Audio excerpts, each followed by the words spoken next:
Pythagoras of Samos, the man who mastered the hidden order. In this documentary, we will break down one of the most extraordinary, mysterious, and genuinely transformative figures in the history of human thought. Pythagoras of Samos, a man who declared that number is the principle of all things, who founded a community so devoted to mathematical and spiritual discipline that it resembled a religious cult more than a philosophical school, who taught the transmigration of souls and the music of the spheres with equal conviction, who was said to have been the son of a god, to have remembered his previous lives, to have been seen in 2 cities simultaneously, and to have tamed a bear with a whisper. This was not a charlatan or a mystic in the pejorative sense. This was one of the most consequential and most elusive thinkers who ever lived, a man whose ideas about number, harmony, the structure of reality, and the proper ordering of the human life cut so deep into the foundations of Western thought that we are still, in ways we rarely acknowledge, living inside his answers. He was not a system builder in the conventional academic sense, and the peculiarity of his legacy begins with the peculiarity of its transmission. He wrote nothing, or nothing that survived. The ideas attributed to him come filtered through disciples, through enemies, through commentators writing centuries after his death, through a tradition so entangled with legend and reverence that separating the historical Pythagoras from the mythological Pythagoras is a task that has defeated generations of scholars. He held no single position that could be described simply. He was simultaneously a mathematician, a cosmologist, a religious reformer, a political thinker, a dietitian, a musical theorist, and the founder of a way of life so total and so demanding that it governed everything from what his followers ate to how they entered a room to what they said when they got up in the morning. He built a school that was also a community that was also a sect, and a sect that generated enough political fear that it was eventually burned to the ground by those who regarded its members as a threat to the established order. What Pythagoras created was not merely a set of propositions about mathematics or the soul, but a complete vision of what the universe is and what human beings must do to align themselves with it. His philosophy was cosmic before it was ethical, mathematical before it was political, and total rather than partial in its ambitions. Every aspect of the Pythagorean way of life, the abstinence from certain foods, the prohibition on certain behaviors, the communal organization of property and knowledge, the rigorous mathematical training, the cultivation of memory and silence, was connected to a single master idea: that the universe is structured by number, that number is not merely a human tool for counting things, but the actual underlying reality of which things are expressions, and that the human soul, being itself a form of harmonic number, can achieve its highest good only by coming to understand and embody the numerical order that governs everything.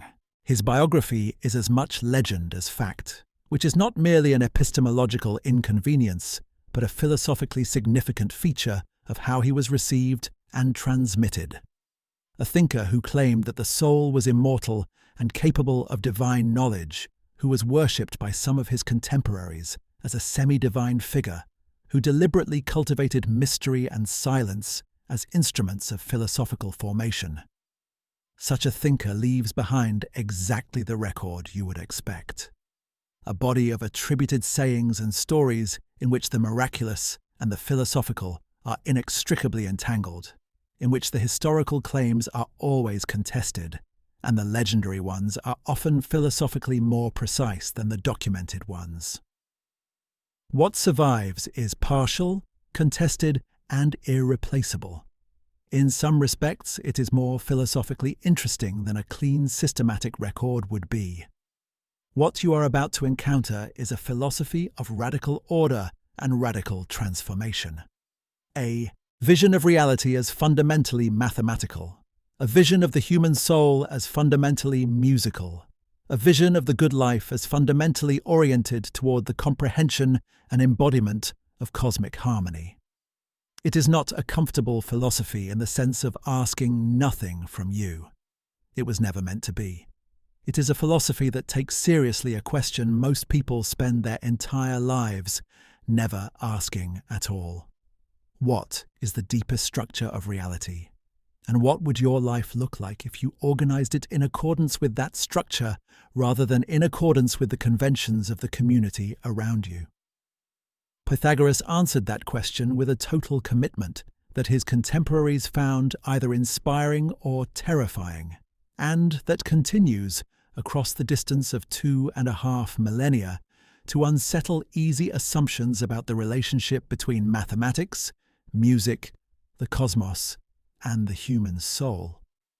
The philosophy of Pythagoras is not something you encounter and then set aside. It is something you encounter and then find yourself unable to stop applying, unable to stop hearing in the music you listen to, and the mathematics you use, and the philosophical arguments you make, unable to observe the regularities of the natural world, without wondering whether he was right, that those regularities are not merely descriptive, but constitutive, that the numbers are not tools we invented to describe a world that was already there, but the very substance of which that world is made. That is what genuine philosophical vision does. That is what Pythagoras was doing. And that is what we are going to explore. Part 1. The Foundation, Samos' Exile, and the Making of a Philosopher. Philosophy often begins in conversation and inquiry, in the marketplace and the gymnasium of an established intellectual community. Pythagoras' philosophy began in displacement and deliberate self-formation, in the experience of leaving everything familiar behind and travelling to the edges of the known world in search of knowledge that no single tradition could provide.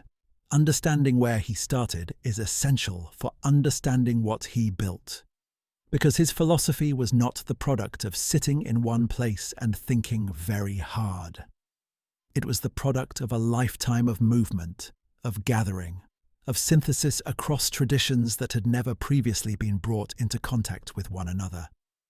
He was born on the island of Samos, a prosperous and culturally active Greek island in the eastern Aegean, close to the coast of what is now Turkey, probably sometime in the first half of the 6th century BCE. Traditional dates cluster around 570 BCE, though none of them can be verified with confidence.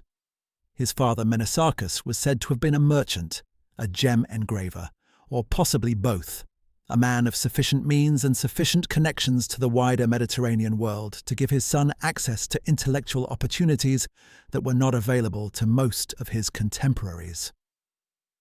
Samos in the 6th century was a significant cultural centre, and the island's position at the intersection of Greek, Persian, Lydian, and Egyptian cultural currents meant that an intellectually curious young man growing up there had access to a range of ideas and traditions that would have been simply unavailable in a more isolated location.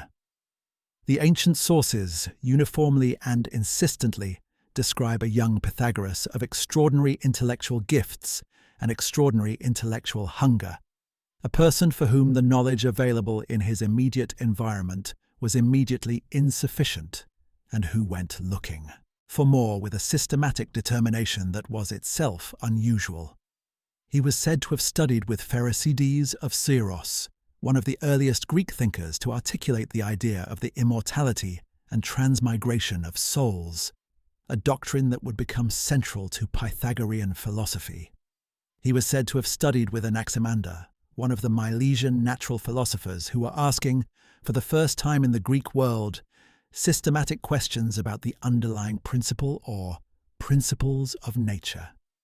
He was said to have travelled to Egypt, where he spent years, some accounts say as many as 22, studying with the priests of Memphis and learning the mathematical, astronomical, and theological knowledge that Egyptian priestly tradition had accumulated over millennia. Whether every detail of this educational itinerary is accurate is impossible to say. What is clear is that the tradition about Pythagoras consistently depicts him as a collector and synthesizer of knowledge from multiple sources, a man who went to find the best that each available tradition had to offer, and who brought what he found back into a synthesis that was genuinely his own. The Egyptian connection in particular deserves serious attention. Egypt in the 6th century BCE was a centre of mathematical, astronomical and theological knowledge that was in many respects more advanced than anything available in the Greek world. The mathematical knowledge that the Egyptians and Babylonians had accumulated over centuries, knowledge of geometric relationships, of numerical patterns, of astronomical regularities, was practically oriented but substantively deep. A person of Pythagoras' intellectual orientation encountering this knowledge for the first time would have found in it the confirmation and the raw material for a philosophical vision that went far beyond anything the accumulated tradition had intended.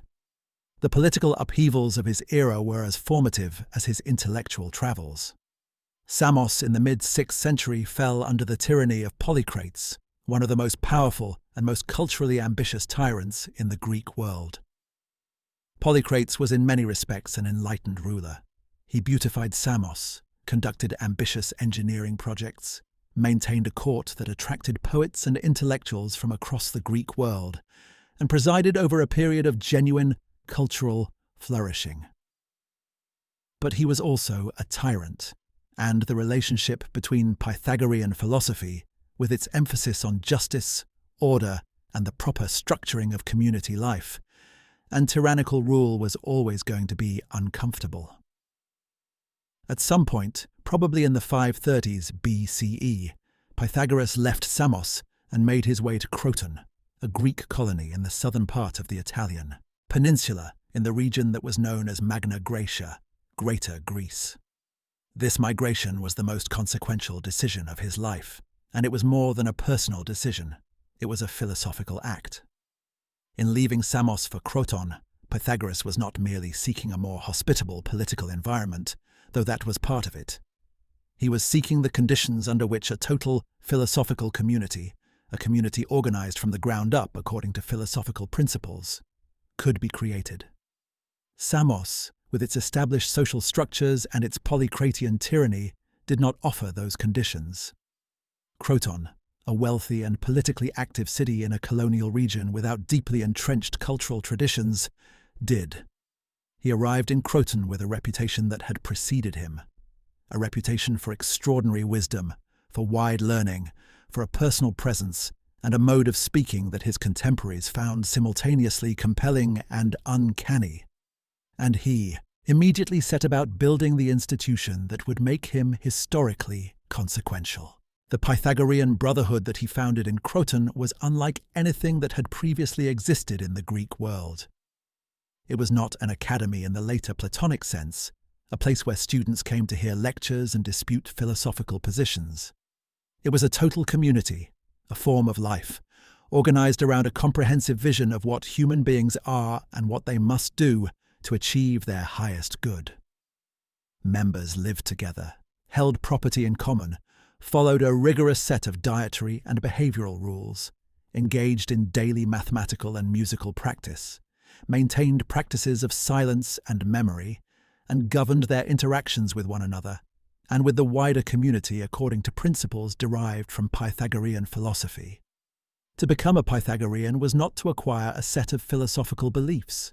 It was to transform your life completely, to reorganize everything from your eating to your sleeping to your thinking, in accordance with a vision of what the universe is and what the human soul requires. This total character of the Pythagorean community was both its greatest philosophical strength and the source of the hostility that eventually destroyed it. A community organized on different principles from the surrounding society, different principles about property, about hierarchy, about the relationship between knowledge and political power, is always a challenge to the surrounding society, regardless of how philosophically defensible those principles might be. The Pythagoreans became a force in the political life of Croton and the wider region of Magna Graecia, and that political force generated political opposition. The destruction of the Pythagorean houses by fire, whether this happened once or several times, whether Pythagoras himself died in or escaped it, is disputed, was not a philosophical argument against Pythagorean ideas. It was a political argument against Pythagorean power. But it was also, in the longer view of history, simply a setback rather than an ending. The ideas survived the destruction of the institution that housed them, and they survived in forms that proved far more durable than the institution itself. Part 2. The Teacher, Tradition, Sources, and What We Can Actually Know. No philosopher who leaves no surviving written work presents the historian and the philosopher with quite the challenge that Pythagoras presents, and no serious engagement with his thought can avoid confronting this challenge directly. The problem is not simply that we lack primary sources. That is a common enough situation with ancient thinkers. The problem is that the secondary sources we have are themselves deeply problematic in ways that require careful navigation, and that the tradition of attributing ideas to Pythagoras was so generous and so promiscuous that it is genuinely difficult to know what he actually thought, as opposed to what was later attributed to him by admirers with their own philosophical agendas. The earliest sources that mention Pythagoras, fragments of Heraclitus, Empedocles, Herodotus, and a few others writing within a generation or two of his lifetime, tell us certain things with reasonable confidence. They tell us that he was famous for his wisdom and for the breadth of his learning. They tell us that he taught the transmigration of souls. They tell us that he was the founder of a community with distinctive practices and beliefs. They tell us that he was regarded by his followers with something approaching religious veneration. What they do not tell us in any detail is the specific content of his mathematical discoveries, his cosmological views, or the philosophical reasoning that connected the mathematical and the spiritual dimensions of his thought. For that, we have to rely on later sources writing 2, 3, 4, or even more centuries after Pythagoras' death. And those sources are often tendentious, often confused, often in disagreement with one another, and often obviously projecting the philosophical concerns of their own era back onto the figure of Pythagoras. The most important body of ancient material about Pythagoras comes from the Neo-Pythagorean and Neoplatonist traditions of the 1st through 4th centuries CE. Writers like Diogenes Laertius, Iamblichus, and Porphyry, who wrote elaborate biographies and compilations of Pythagorean doctrine that are our richest sources for the content of his teaching. These sources are invaluable and deeply unreliable in equal measure. They are invaluable because they preserve material that would otherwise be entirely lost.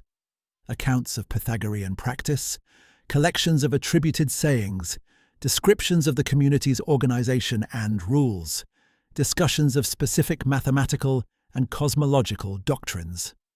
They are deeply unreliable because they were written by people who worshipped Pythagoras, who had strong theological and philosophical commitments that shaped what they preserved and how they interpreted it, and who were working from sources that were themselves already several removes from anything Pythagoras actually said or did. The modern scholarly response to this situation has tended toward a kind of critical minimalism, stripping away everything that seems to be later accretion, retaining only what can be confirmed by the earliest sources, and arriving at a picture of Pythagoras that is philosophically thinner, but historically more defensible. This approach has genuine scholarly value, but it has a philosophical cost that is worth acknowledging. The historically thinner Pythagoras, the one who survives the most rigorous scholarly skepticism, is a less philosophically interesting figure than the Pythagoras of the fuller tradition, and it is the fuller tradition, not the scholarly minimum, that has actually shaped Western intellectual history. When Plato was influenced by Pythagorean ideas, when Kepler looked for the musical harmonies of the planetary orbits, when Leibniz and Newton developed their mathematics, they were engaging with the fuller Pythagorean tradition, not with the historian's cautious minimum.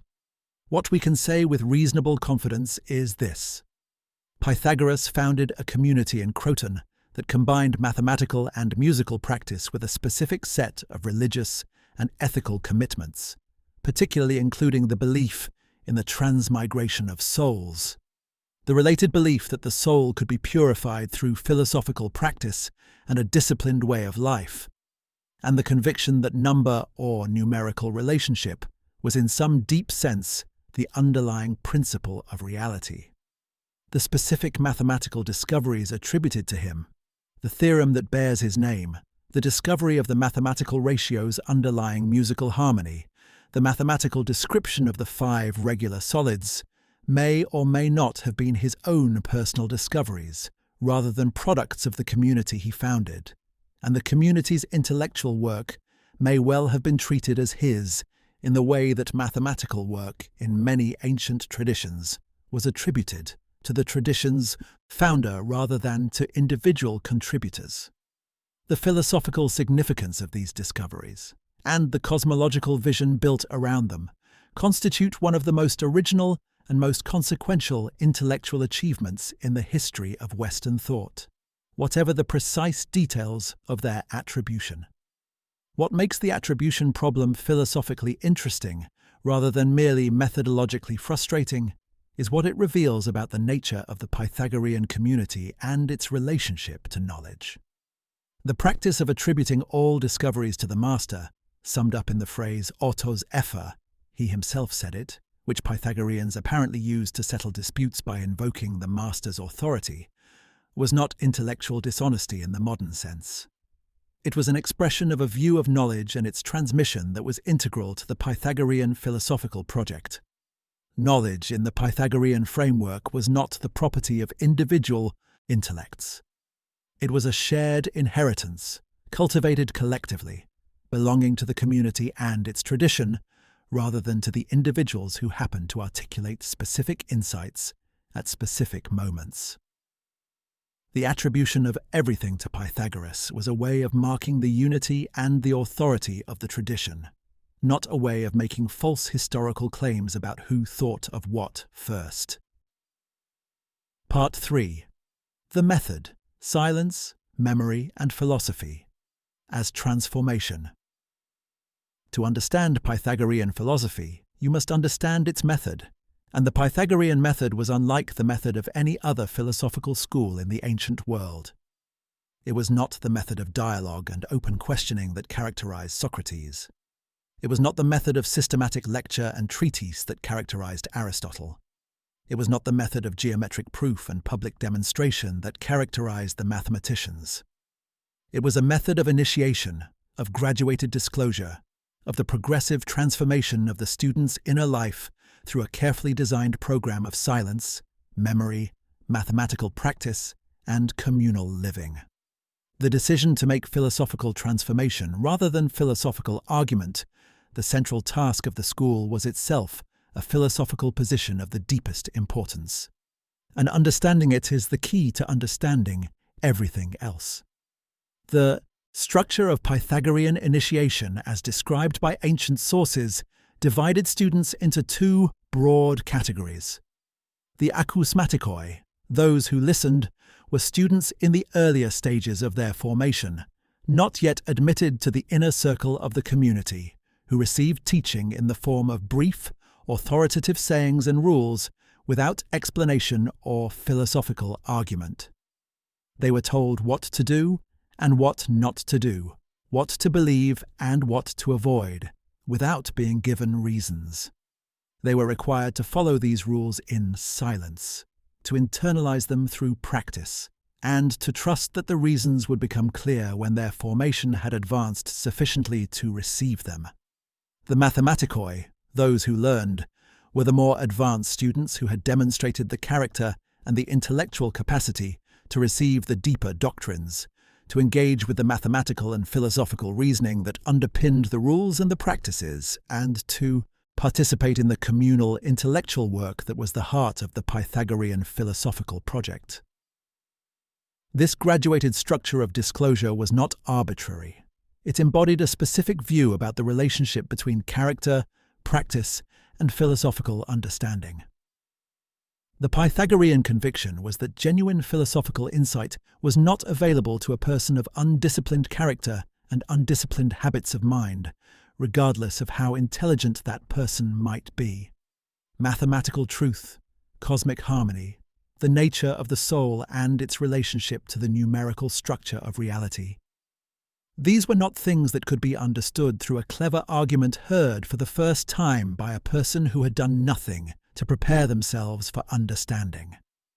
They required a specific kind of inner preparation, the discipline of desire, the practice of silence and attention, the cultivation of memory, the habituation to mathematical thinking and musical listening that could only be achieved through sustained practice over time.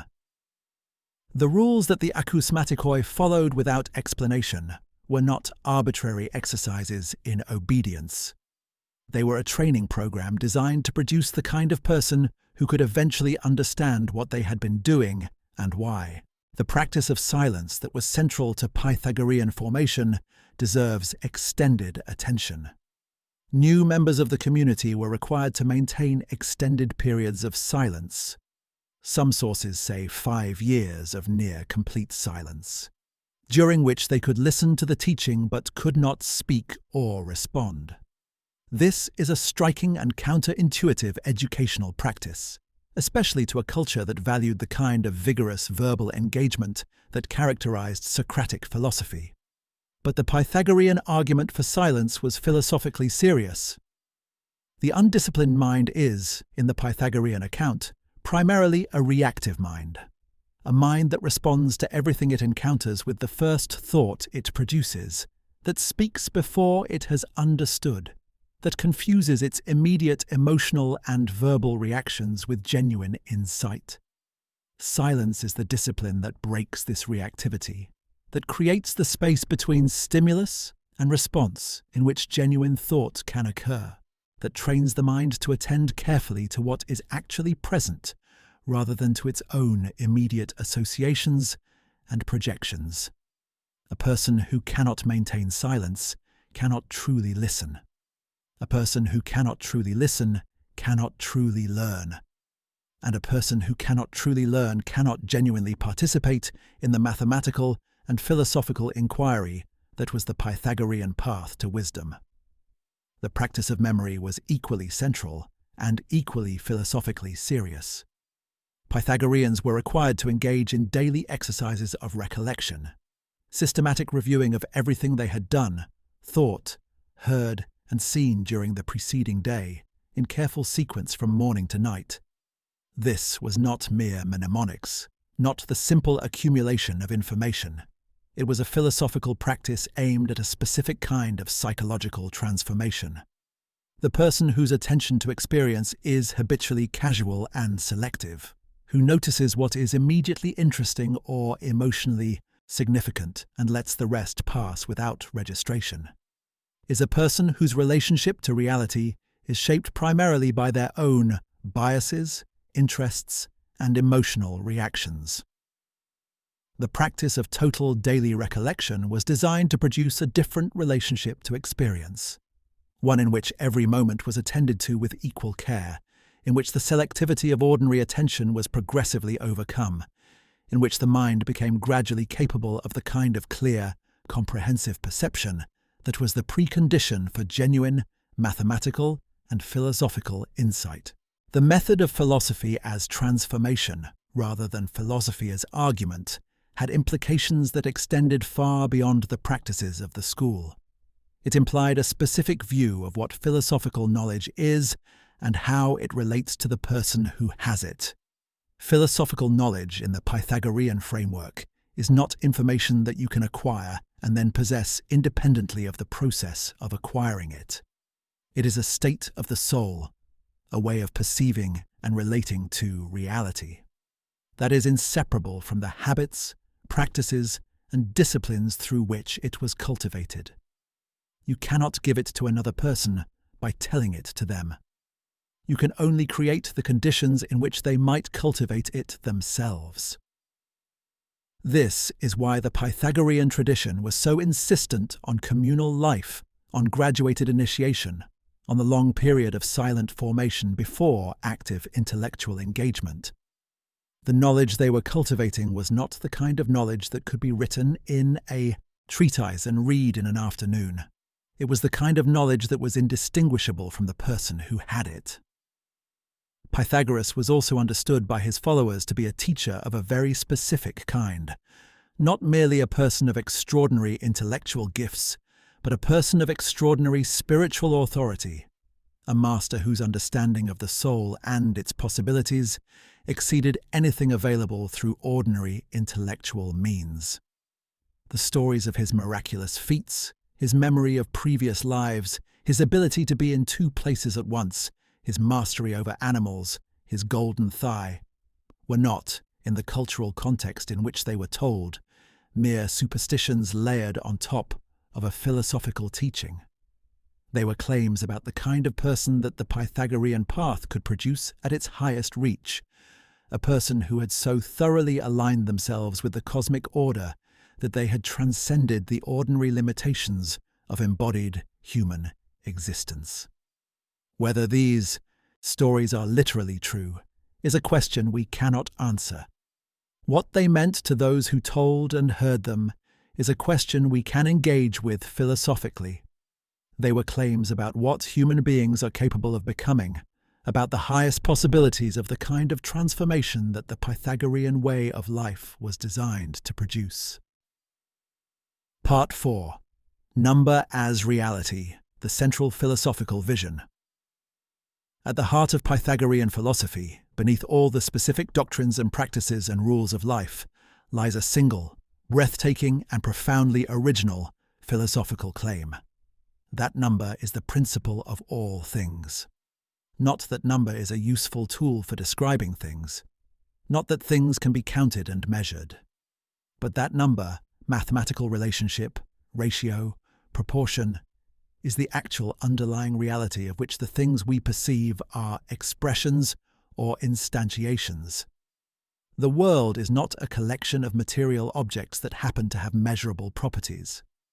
The world is a structure of mathematical relationships that happen to be embodied in perceptible material forms, and the task of philosophy, at the deepest level, is to understand this mathematical structure, not as an abstract exercise in pure reasoning, but as a direct engagement with the most fundamental layer of reality. This idea did not emerge in a vacuum. It emerged from a specific discovery, one of the most astonishing discoveries in the history of human thought, that Pythagoras, or the early Pythagorean community, made about the relationship between musical harmony and mathematical ratio. The discovery was this: that the consonant musical intervals that the human ear immediately recognizes as pleasing, the octave, the perfect fifth, the perfect fourth, are produced by string lengths whose ratios to one another are simple whole number ratios. The octave is produced by strings whose lengths are in the ratio 2:1. The perfect fifth by strings in the ratio 3:2. The perfect fourth by strings in the ratio 4:3. The musical intervals that the ear experiences as harmonious correspond exactly to the simplest whole number ratios. Harmony is not a subjective aesthetic preference. It is the perception of mathematical relationship by the human sensory apparatus. This discovery had implications that the Pythagoreans pursued with a philosophical seriousness and a philosophical courage that is difficult to overstate. If the consonant musical intervals are produced by simple whole number ratios, then the order and beauty that music makes perceptible are not features of the sounds themselves as raw, physical phenomena. They are features of the mathematical relationships that the sounds instantiate. The ear hears the harmony, the mind understands the ratio, and the ratio is the same regardless of whether it is instantiated in the lengths of strings, the sizes of drums, the columns of air in a wind instrument, or any other physical medium. The harmony is the ratio. The beautiful thing about music is not the sound. It is the mathematical relationship that the sound makes audible. Once you have made this discovery, The next question is almost unavoidable. Is this true only of music, or is it true of everything? If the ordered beauty of musical harmony is produced by and constituted by mathematical ratio, and if music is part of the natural world, if the vibrating strings and resonating air columns are physical objects governed by the same laws that govern everything else, then perhaps what is true of musical harmony is true of all the order and beauty in the natural world. Perhaps the regularities we observe in the movements of the heavens, in the geometrical forms of natural objects, in the patterns of growth and decay that structure biological life, are all expressions of the same thing. Mathematical relationships instantiated in physical media, perceptible order that is constituted by intelligible ratio.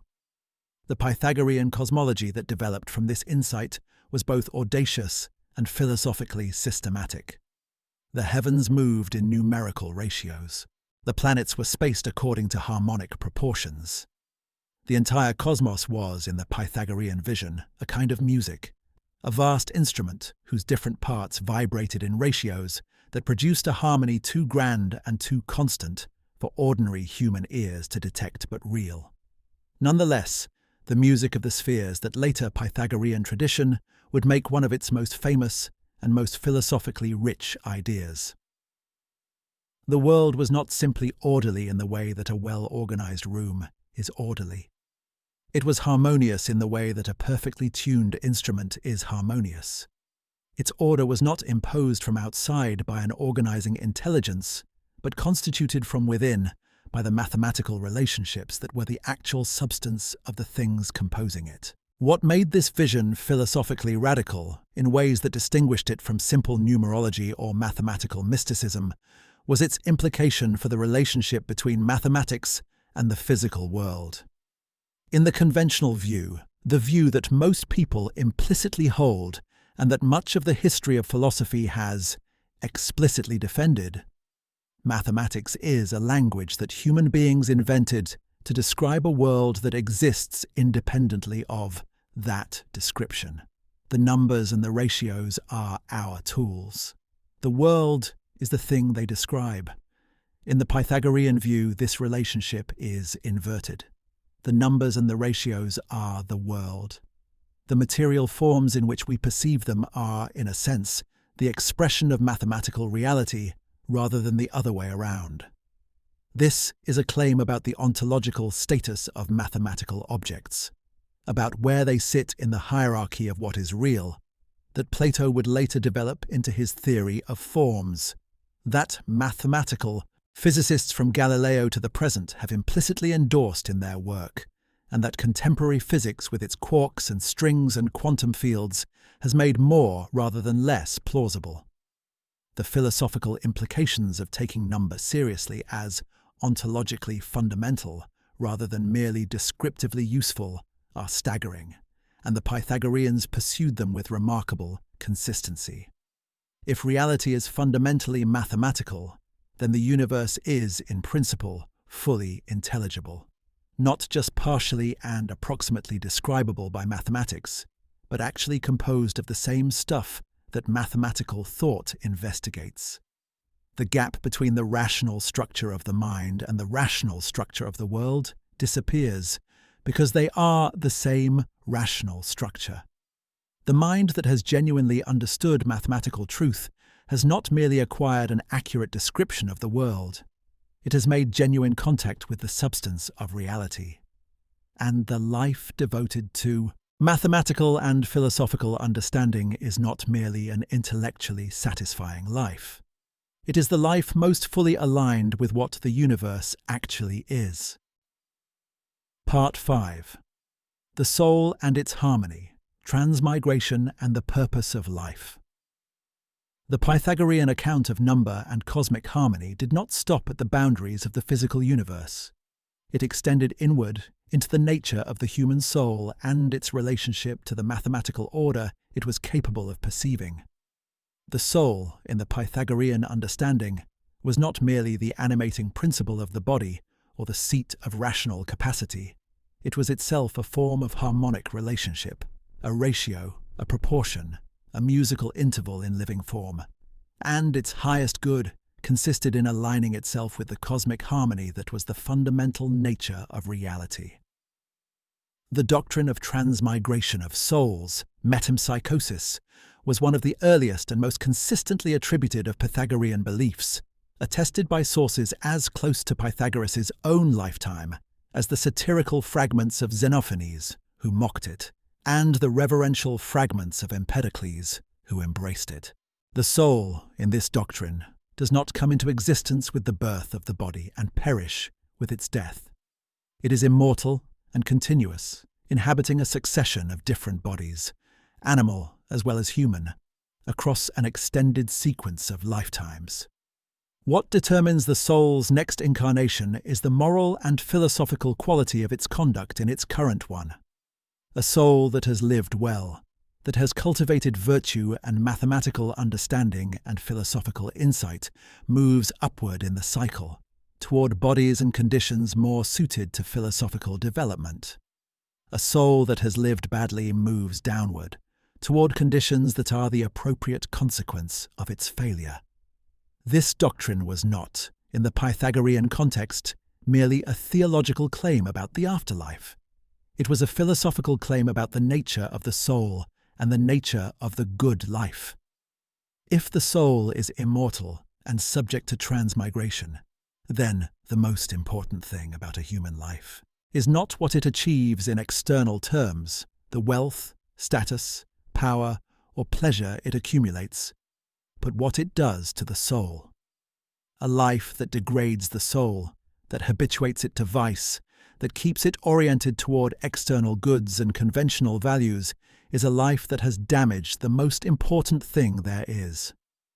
A life that elevates the soul, that purifies it through philosophical practice and mathematical understanding, that orients it toward the cosmic harmony it is capable of apprehending, is a life that has done the most important thing there is. The connection between transmigration and the mathematical account of the soul is philosophically rich and deserves careful unpacking.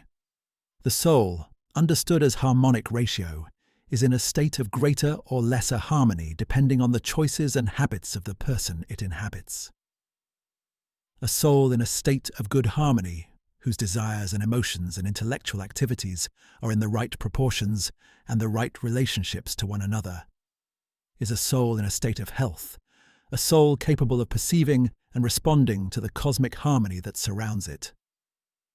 A soul in a state of disharmony, whose desires have overwhelmed its reason, whose emotional reactions have drowned out its mathematical perceptions, whose conventional habits of mind have blocked its access to genuine philosophical insight, is a soul in a state of disease, a soul that is literally out of tune with the reality it inhabits. The goal of the Pythagorean way of life was the restoration and cultivation of the soul's natural harmony, the progressive alignment of the soul's internal proportions with the mathematical proportions that governed the cosmos. This is why the Pythagorean program combined mathematical practice, musical practice, dietary discipline, behavioral rules, and communal organization in a single integrated program rather than treating these as separate and independent components. They were all aspects of a single project of harmonization, bringing the soul into tune with reality. Mathematical practice trained the mind to perceive and think in terms of ratio and proportion. Musical practice trained the ear and the emotional life to respond to harmony and to recognize dissonance. Dietary discipline trained the appetites and brought them into appropriate relationships with the soul's higher capacities. Behavioral rules structured the interactions between souls in community in ways that expressed and reinforced the harmonic principles that individual practice was cultivating. The Pythagorean view of the soul also had specific implications for the relationship between philosophy and mortality, implications that were philosophically interesting in their own right, and that anticipated by more than a century the kind of philosophical engagement with death that would become central to later Greek philosophy. If the soul is immortal, and its current bodily existence is one episode in a long sequence of incarnations, then the fear of death that most people experience is, in the deepest sense, a philosophical error. An error generated by the false identification of the self with the particular body that currently houses the soul. The philosopher who has genuinely understood the soul's immortality and the process of transmigration has, in that understanding, overcome the primary source of the anxiety and the clinging that distort ordinary human life. They can live more freely, more honestly, more attentively to what genuinely matters, because they have lost the fear of losing the particular embodied existence that most people treat as the most important thing. This connection between the philosophical understanding of the soul and the liberation from fear of death became one of the most enduring themes in the philosophical traditions that Pythagoras influenced. Plato's Phaedo, his account of Socrates' final day, organized around the argument for the immortality of the soul, is in important ways a Pythagorean document, incorporating Pythagorean arguments and giving them a new, philosophical precision. The Stoic practice of meditating on death as a way of loosening the grip of conventional goods and conventional fears has Pythagorean roots, even if the Stoics arrived at their conclusions through different reasoning. And the long tradition of philosophical consolation in the face of death, the tradition that holds that a life well lived provides the resources to face mortality without despair, draws on the Pythagorean intuition that what matters most about a human life is not its duration, but its quality, understood not as comfort or achievement, but as the degree to which the soul has achieved alignment with the mathematical order that is the deepest structure of reality. Part 6. The Brotherhood, Community, Rules, and Philosophy as Way of Life. The aspect of Pythagorean philosophy that most immediately distinguished it from every other philosophical tradition in the ancient world was its organization as a total community, a brotherhood in which shared philosophical conviction generated shared rules of life, shared practices, shared property, and a shared identity that was at once philosophical, religious, and political. No other ancient philosopher created anything like the Pythagorean community, and understanding why Pythagoras believed that philosophy required this kind of total communal organization is essential for understanding what he thought philosophy was. The Pythagorean brotherhood was governed by an elaborate set of rules that struck outsiders as bizarre, arbitrary, or superstitious, and that have been a source of fascination and bewilderment to every subsequent age that has encountered them. Do not eat beans. Do not pick up what has fallen. Do not touch a white rooster. Do not look in a mirror beside a lamp. Step into your shoes with your right foot first. Do not stir the fire with a knife. Do not urinate facing the sun. The acousmata, the attributed sayings that preserve these rules, range from the plausibly hygienic to the apparently mystical to the flatly incomprehensible, and ancient sources were already arguing about how to interpret them. Were they symbolic, demanding allegorical rather than literal interpretation? Were they hygienic, reflecting ancient medical wisdom? Were they religious, reflecting specific ritual prohibitions? Were they some combination of all of these? The philosophical significance of the rules lay not in the specific content of any particular prohibition, but in what the overall structure of rule following was designed to achieve: a community that governs itself by a comprehensive set of rules. Rules covering not just obviously moral behavior like honesty and fairness, but also diet, gesture, timing, and the thousand small decisions of daily life that most communities leave to individual discretion, is a community that has made a specific philosophical claim: that the whole of life, not just its explicitly moral dimensions, is philosophically significant. Every act, every choice, every habit is either consonant or dissonant with the cosmic order.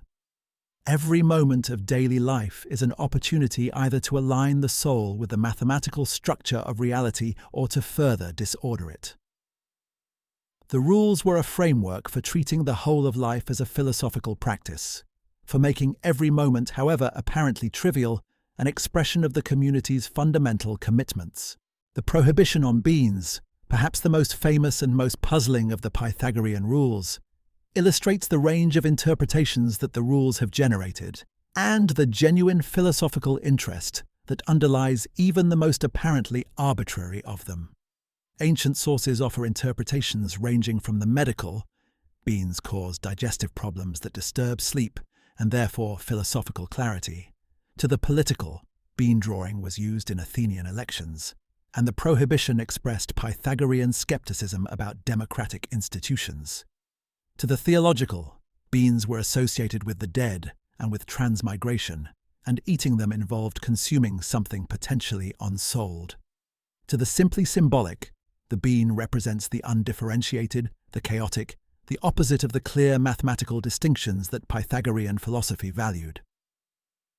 Whether any of these interpretations is the correct one, or whether the prohibition was simply a boundary marker, a rule that distinguished Pythagoreans from non-Pythagoreans and maintained the community's identity through conspicuous behavioral difference, is impossible to determine with certainty. What the plurality of interpretations demonstrates is that the rule was philosophically serious enough to demand serious interpretation, and that the tradition that preserved it found in it a richness of meaning that went far beyond mere dietary preference. The communal organization of the Brotherhood extended to property as well as to rules. New members were reportedly required to contribute their property to the common fund upon entering the community, and the resources of the community were managed collectively. This was not simply a practical arrangement for communal living. It was a philosophical statement about the relationship between property and philosophical development. A person whose self-understanding is organized around the possession and maintenance of property, whose sense of security, status, and identity is tied up with what they own, is a person whose soul is, in the Pythagorean analysis, in a state of disharmony. They have elevated an external, conventional good to the center of their identity. They have made their inner life hostage to the contingencies of fortune.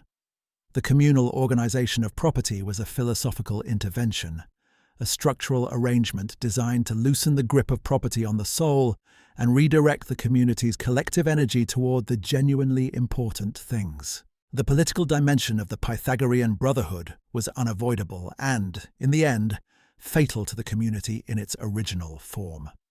A group of philosophically trained, politically active people, organized as a coherent community with shared resources and shared commitments, living according to principles that included explicit views about justice and the proper ordering of society, was inevitably going to be a political force. And it was. The Pythagoreans exercised significant political influence in Croton and the surrounding cities of Magna Graecia, and the principles they brought to political life, principles of justice, moderation, and the subordination of private interest to the community's good, were not universally welcome among those whose political position depended on rather different principles. The destruction of the Pythagorean houses, by whatever combination of political opposition and civic resentment generated it, was the political system's response to the challenge that the community posed.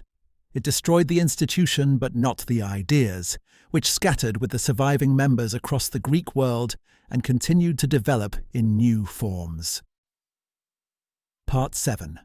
Music and the Cosmos. The Harmony of the Spheres.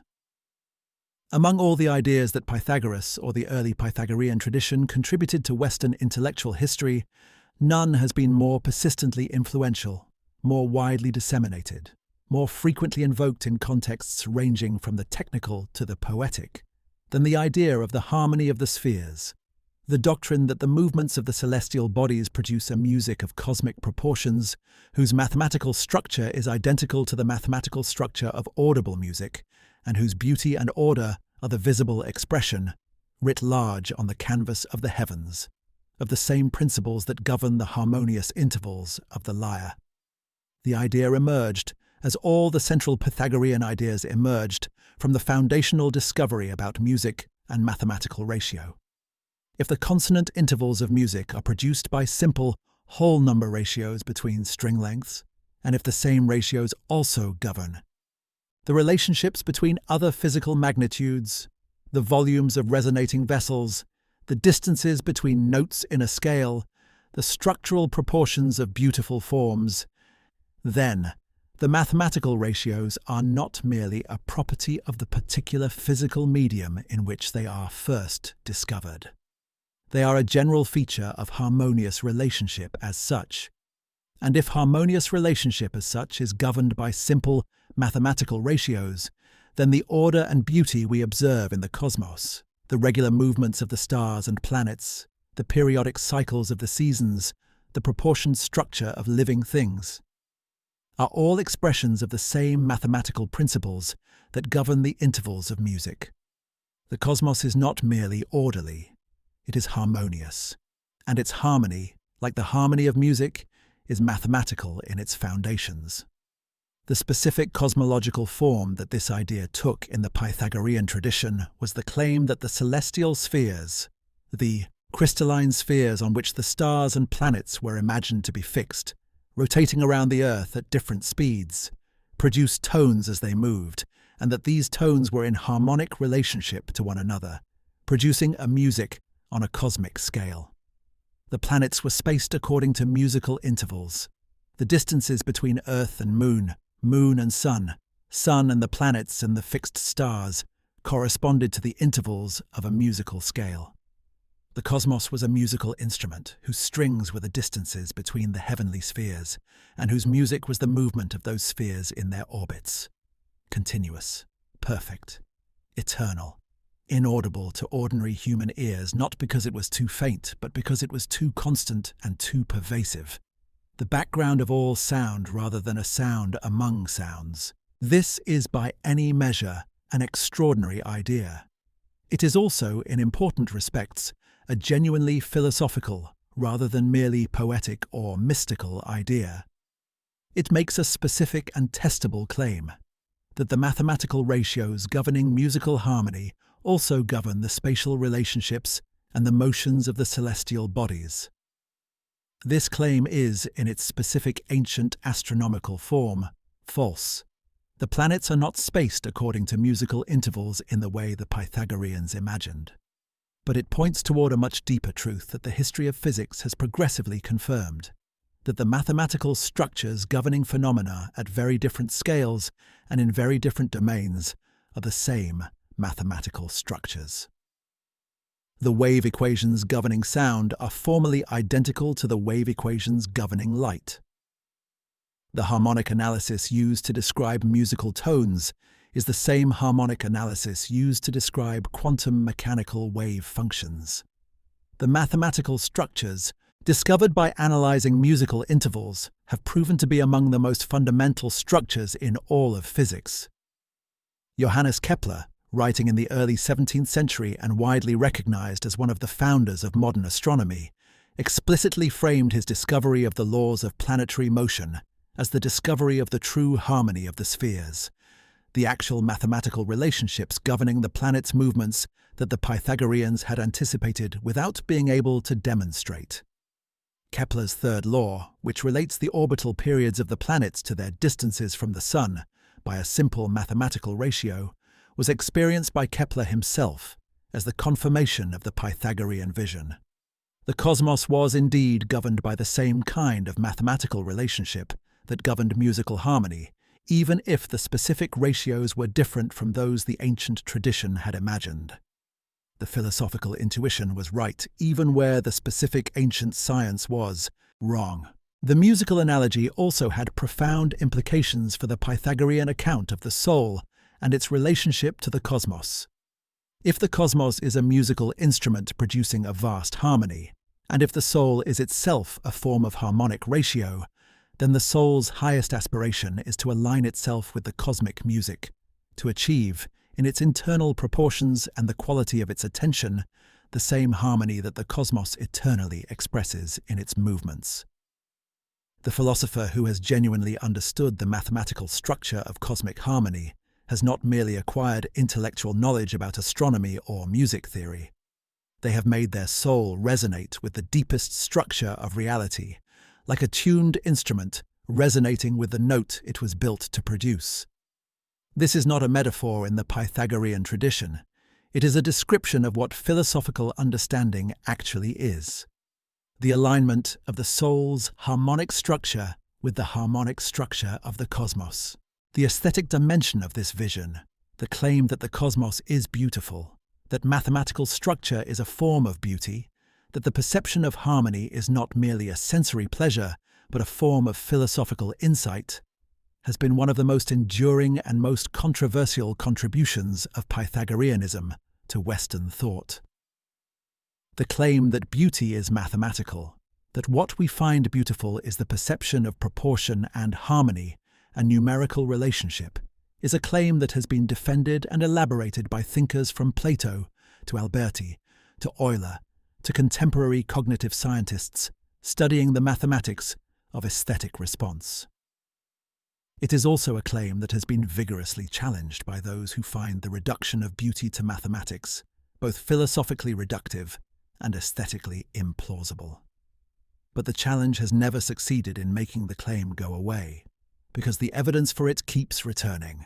In the golden ratio in natural forms, in the mathematical structure of counterpoint, in the application of harmonic analysis to questions of visual aesthetics, in the physicist's persistent use of beauty as a criterion for the acceptability of physical theories.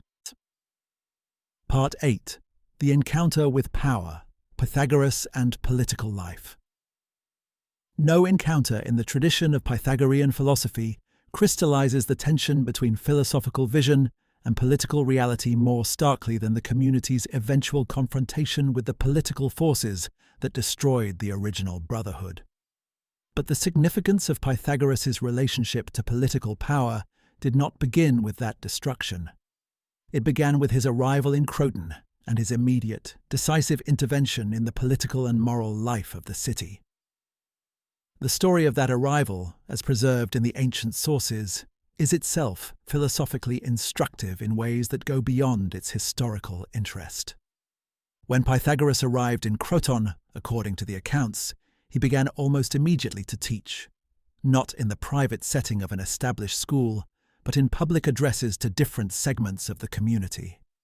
He spoke to the city's council of elders, to the young men of military age, to the women, to the children. These addresses, as preserved and elaborated by the tradition, were not philosophical lectures in the technical sense. They were moral exhortations, calls to a different way of living, arguments for specific ethical and political changes grounded in the Pythagorean vision of justice, order, and the proper relationship between individual and community. He urged the elders to govern with wisdom and restraint. He urged the young men to honor their parents and to cultivate the virtues appropriate to civic life. He urged the women to resist the corruption of luxury and conventional prestige. He urged the children to pursue education and philosophical development as the highest goods.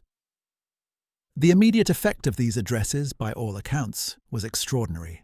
Significant numbers of people in Croton apparently changed their way of life in response to Pythagoras' teaching, abandoning conventional pursuits, joining the brotherhood, reorganizing their domestic arrangements in accordance with Pythagorean principles. The women of Croton reportedly brought their expensive clothes and jewelry to the temple of Hera, dedicating them as offerings in an act of collective renunciation of conventional luxury.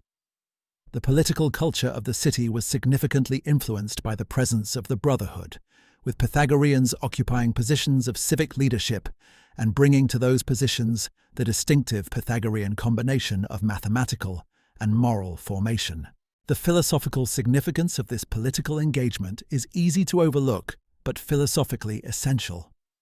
Pythagoras did not retreat from political life in the manner of the conventional philosopher who regards politics as too corrupt or too far below the level of genuine philosophical concerns to be worth engaging. He engaged with political life directly, systematically, and in terms of his most fundamental philosophical convictions. The Pythagorean vision of the just community was not a separate political program grafted onto a mathematical and cosmological philosophy. It was an extension of the same principles. A just community was a harmonious community, one whose internal relationships were in the right proportions, in which the different classes and functions of social life stood to one another in the ratios that mathematical reason could identify as just, in the same way that the cosmos's different parts stood to one another in the harmonic ratios that governed its beauty and its order. This vision of justice as harmony, as the right ordering of the parts of a community in relationship to one another, modelled on the harmonic proportions of music and the geometric proportions of mathematical forms, was one of the most influential contributions of the Pythagorean tradition to Greek political thought, and through Greek political thought to the entire subsequent tradition of political philosophy. Plato's Republic, that vast systematic argument for the organization of the ideal city, is in important ways a Pythagorean document. Its central metaphor of justice as the right ordering of the soul's parts in relationship to one another, and of the city's justice as the structural analogue of the soul's justice, is a Pythagorean metaphor. The Pythagorean vision of harmony as the organizing principle of both cosmic order and political justice runs through Plato's political philosophy like a structural beam, visible in every major argument even when it is not explicitly labelled. The destruction of the Pythagorean communities, which occurred in a series of violent episodes in the cities of Magna Graecia sometime in the second half of the 5th century BCE, probably around 450 BCE, was not simply an instance of political persecution of a philosophical school. It was a confrontation between two incompatible visions of what a community is and what political authority is for. The Pythagoreans brought to political life a set of convictions about justice, order, and the proper relationship between individual and community that were genuinely radical in the context of the Greek city-state. They believed that political authority should be exercised by those with genuine philosophical and moral formation. That wisdom, not birth or wealth or conventional prestige, was the proper criterion for civic leadership. They believed that the community's resources should be organized in ways that served the philosophical development of its members rather than the accumulation of private wealth. They believed that the conventional pleasures and conventional goods that most people organize their lives around were obstacles to the highest human development rather than ends in themselves.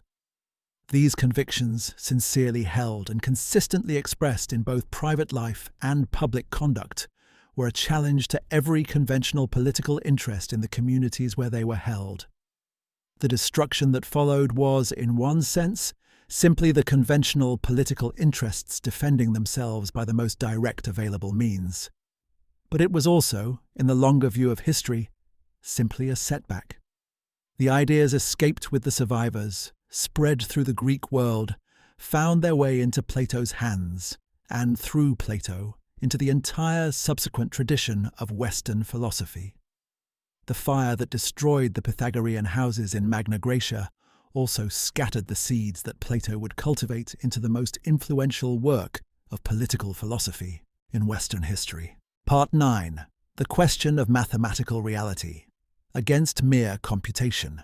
One of the most important and most frequently misunderstood aspects of Pythagorean philosophy is its relationship to mathematics, or rather its insistence on a specific and demanding relationship to mathematics that distinguished the Pythagorean understanding of mathematical knowledge from every other approach available in the ancient world. Getting this relationship right is essential for understanding both the internal coherence of the Pythagorean philosophical vision and its relationship to the subsequent traditions, particularly Platonism and the mathematical sciences, that drew on it. The mathematical knowledge that existed in the ancient world before and alongside the Pythagorean tradition was primarily practical in its character and orientation. The Egyptians and Babylonians had developed sophisticated mathematical techniques for surveying land, building structures, tracking astronomical phenomena, and managing the complex arithmetic of large-scale administrative and commercial life. This mathematical knowledge was, by any standard, impressive. But it was knowledge of a specific kind. knowledge of procedures, of algorithms, of techniques for getting the right answer to specific kinds of problems. It was oriented toward use rather than toward understanding.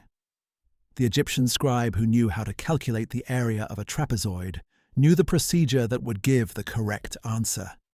He did not necessarily know why the procedure worked, in the sense of understanding the general mathematical principles from which the procedure could be derived. The Pythagorean approach to mathematics was different in a way that was philosophically fundamental.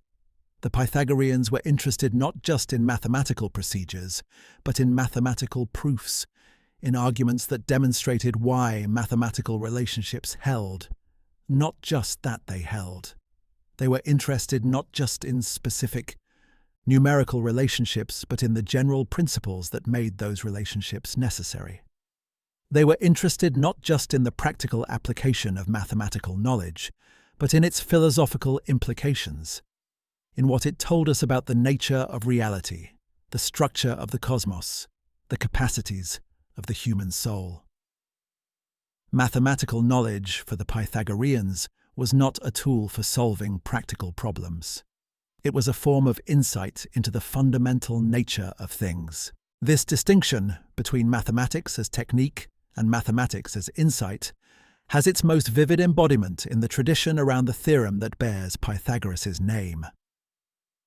Whether or not Pythagoras himself proved the theorem that the square of the hypotenuse of a right triangle equals the sum of the squares of the other two sides, the theorem was known as a practical fact, as a useful relationship that carpenters and surveyors could apply to their work in Egyptian and Babylonian mathematics centuries before Pythagoras. What the Pythagorean tradition contributed was not the numerical fact, but the proof, the demonstration that this relationship necessarily holds for all right triangles, not as an empirical generalization from many cases, but as a consequence of the fundamental nature of right angles and squares. The proof transforms the numerical relationship from a useful tool into a window onto the mathematical structure of space. And this transformation from tool to insight, from procedure to understanding, is precisely what the Pythagorean approach to mathematics was designed to achieve. The Pythagorean classification of numbers into even and odd, into perfect and abundant and deficient, into figurate numbers and their associated geometric forms, was not the pedantic taxonomy of mathematical specialists for its own sake. It was a systematic attempt to understand the character of different kinds of number, to identify the properties that made different numbers what they were, and through that understanding to arrive at a deeper comprehension of the mathematical structure of reality. The study of figurate numbers, numbers that could be represented as geometric arrangements of points, like the triangular numbers and the square numbers and the pentagonal numbers, was a study of the relationship between arithmetic and geometry, between number and form, that pointed toward the deepest levels of the Pythagorean ontology.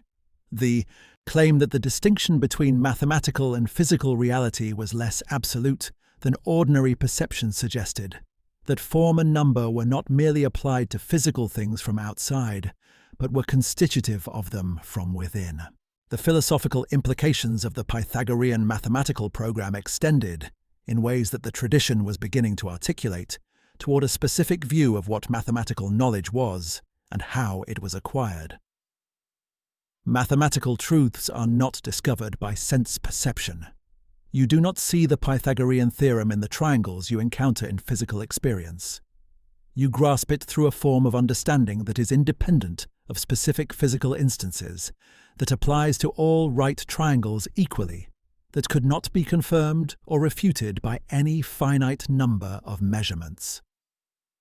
This independence of mathematical knowledge from sense perception pointed toward a view of the mind that was already implicit in the Pythagorean account of the soul as a form of harmonic ratio.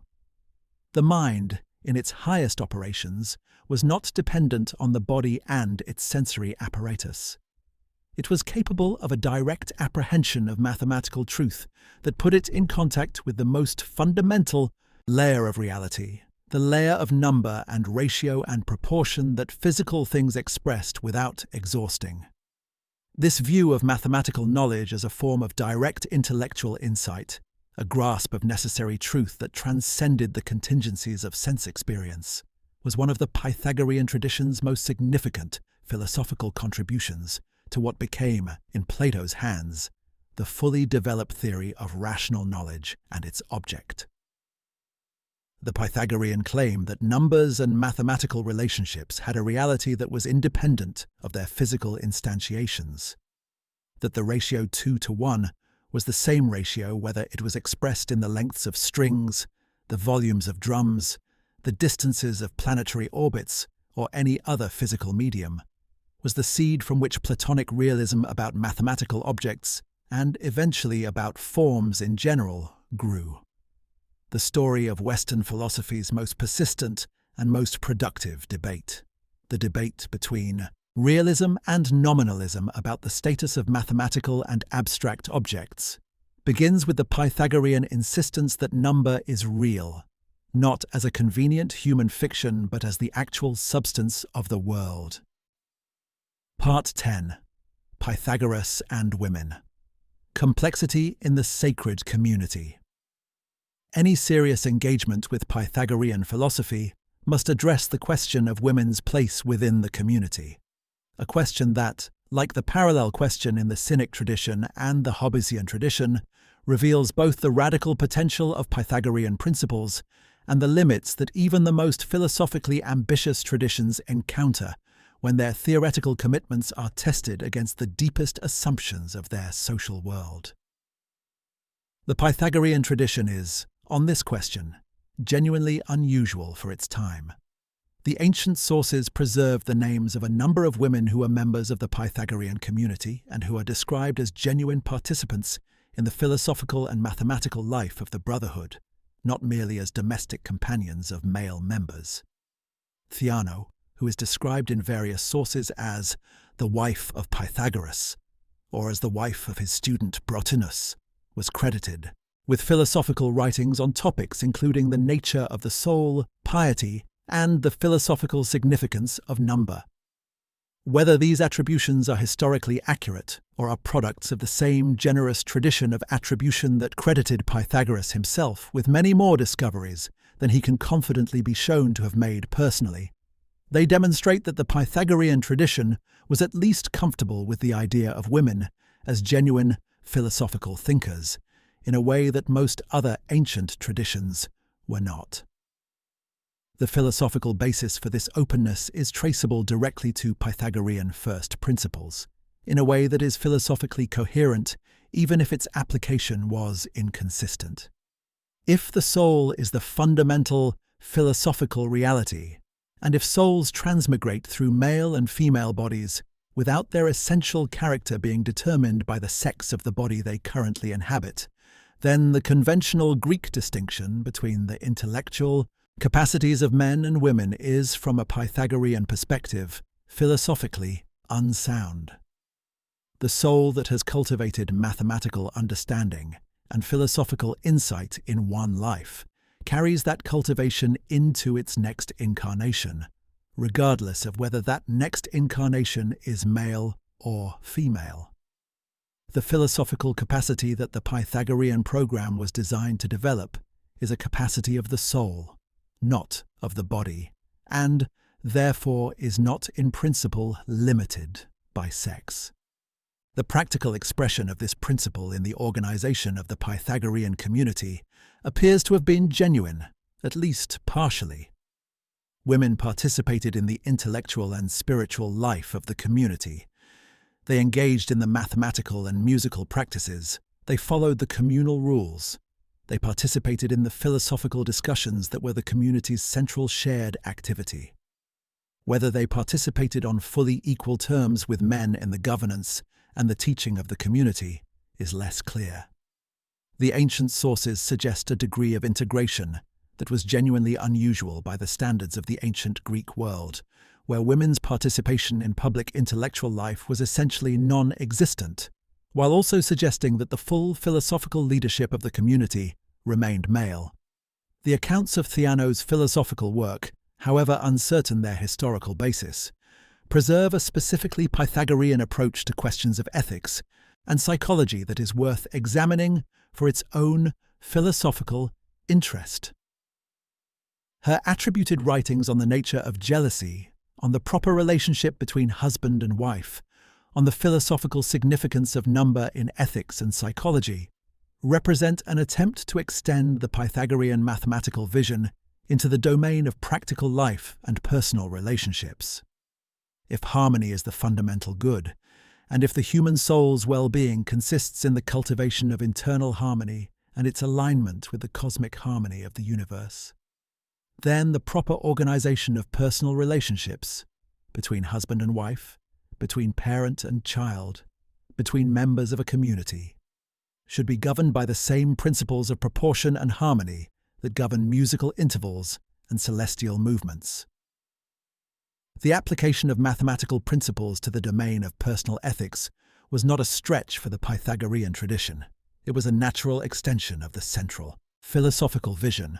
What the Pythagorean tradition on women demonstrates, as the parallel traditions in cynicism and contract theory also demonstrate, is the characteristic gap between the radical implications of philosophical principles and the conservative constraints of social context.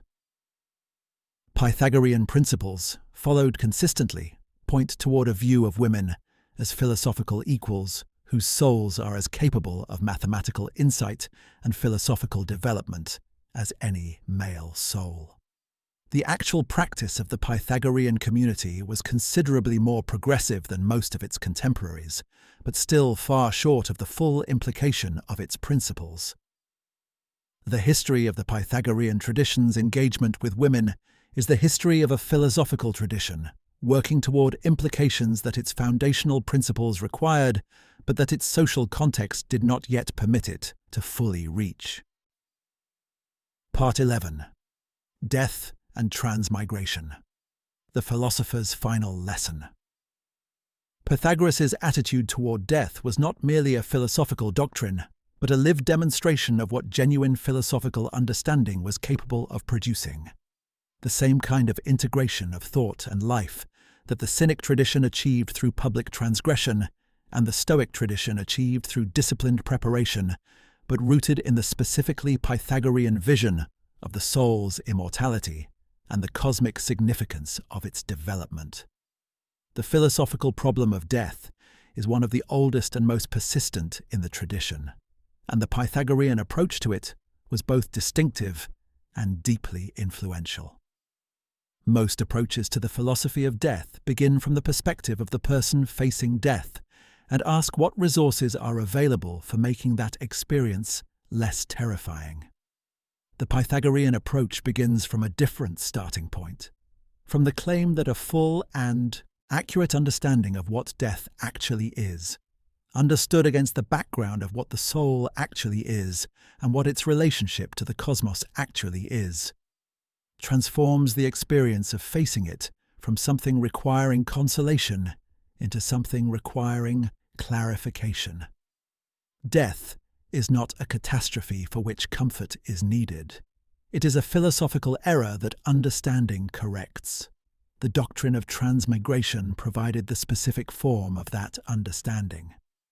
The soul that currently inhabits a particular body has inhabited many bodies before, and will inhabit many bodies after, through a sequence of incarnations that extends across an enormous span of time and through an enormous range of conditions. The death of any particular body is not the death of the soul. It is the soul's departure from one temporary residence to another. The loss that death involves, the loss of this particular body, this particular set of relationships, this particular set of memories and experiences, is a real loss, but it is not the loss of what matters most.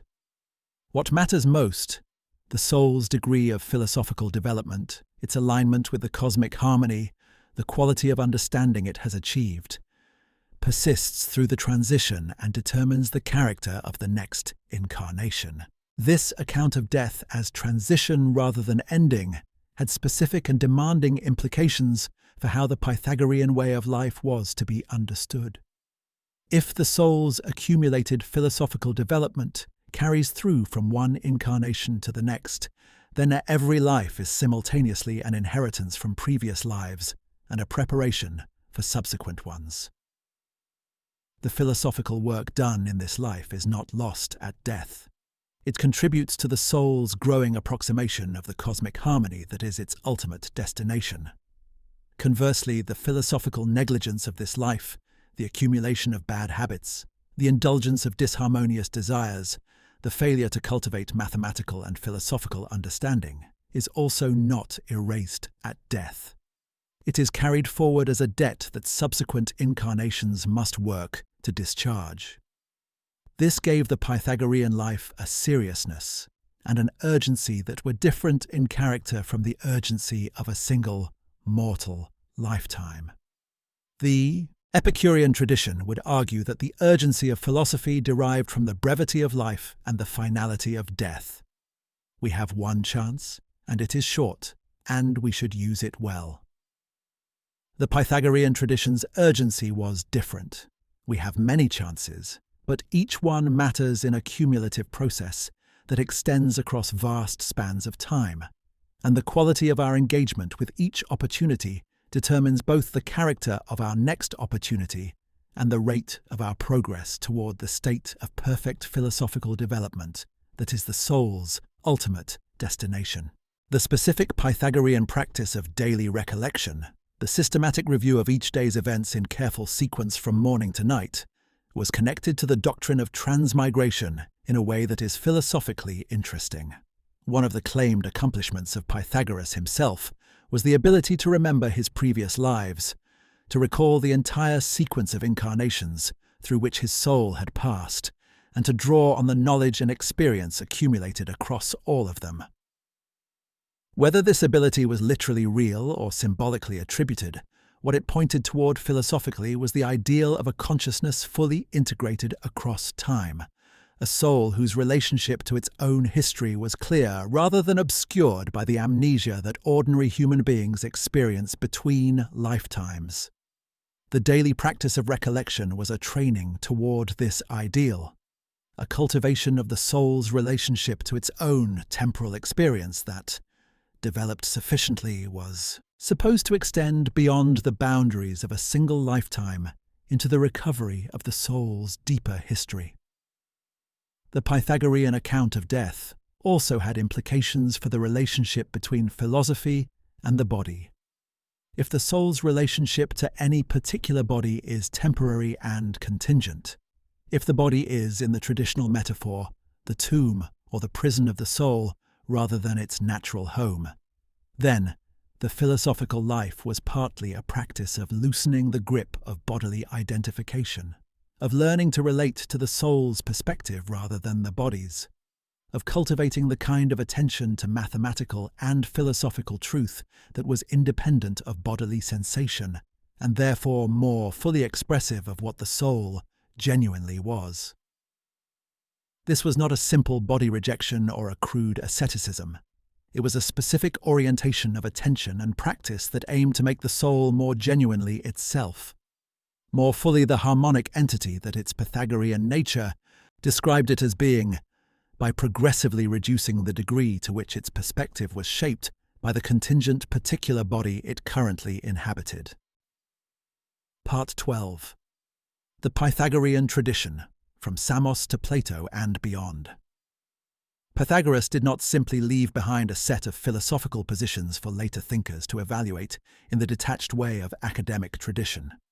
He left behind a living community, or rather a tradition of communities, that kept his ideas alive, developed them in new directions, generated thinkers of genuine philosophical power who both preserved and transformed what they had received, and eventually made contact with the tradition of Athenian philosophy in a collision that produced, in Plato, the greatest synthesis of ancient philosophy.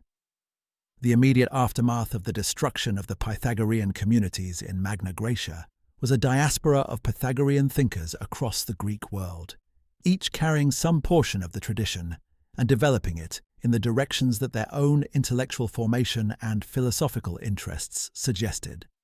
The most important figure in this transmission for the subsequent history of philosophy was Philolaus of Croton, who is generally credited as the first Pythagorean to commit the school's doctrines to writing, a significant departure from the tradition of oral transmission that Pythagoras himself had maintained. Philolaus's writings, of which several fragments survive and are generally considered authentic, give us our best direct window into the actual content of Pythagorean philosophical doctrine in the generation after Pythagoras.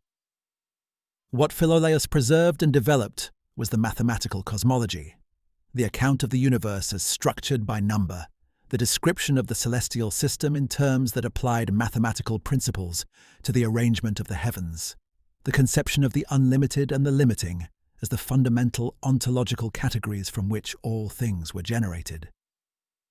His cosmology was, in some respects, strange. It posited a central fire around which the earth, the moon, the sun, the planets, and the fixed stars all revolved, with a counter-earth on the opposite side of the central fire that was always invisible from the inhabited side of our earth. But its philosophical significance was not in its specific astronomical details. It was in the demonstration that a fully mathematical cosmology was possible, that the universe could be described systematically in terms of number and proportion, and in the articulation of the Pythagorean ontological framework with enough philosophical precision to make it accessible to thinkers who had not received the full Pythagorean initiation. Archytas of Tarentum, who was probably a contemporary of Plato, and with whom Plato had a significant personal and intellectual relationship, represents the highest development of the mathematical dimension of Pythagorean philosophy in the generation before Plato's synthesis. Archytas made genuine mathematical discoveries of lasting importance, including a solution to the problem of doubling the cube that involved an elegant three-dimensional construction, and he applied mathematical analysis to music, acoustics, and mechanics in ways that combined genuine mathematical sophistication with the Pythagorean philosophical conviction that mathematical understanding was the highest form of philosophical insight. Plato visited Archytas in Tarentum on at least one of his journeys to the west, and the influence of Archytas's mathematical Pythagoreanism on the Republic and the Timaeus is considerable and direct. Plato's engagement with the Pythagorean tradition was not that of an eclectic borrower taking what was useful and discarding the rest.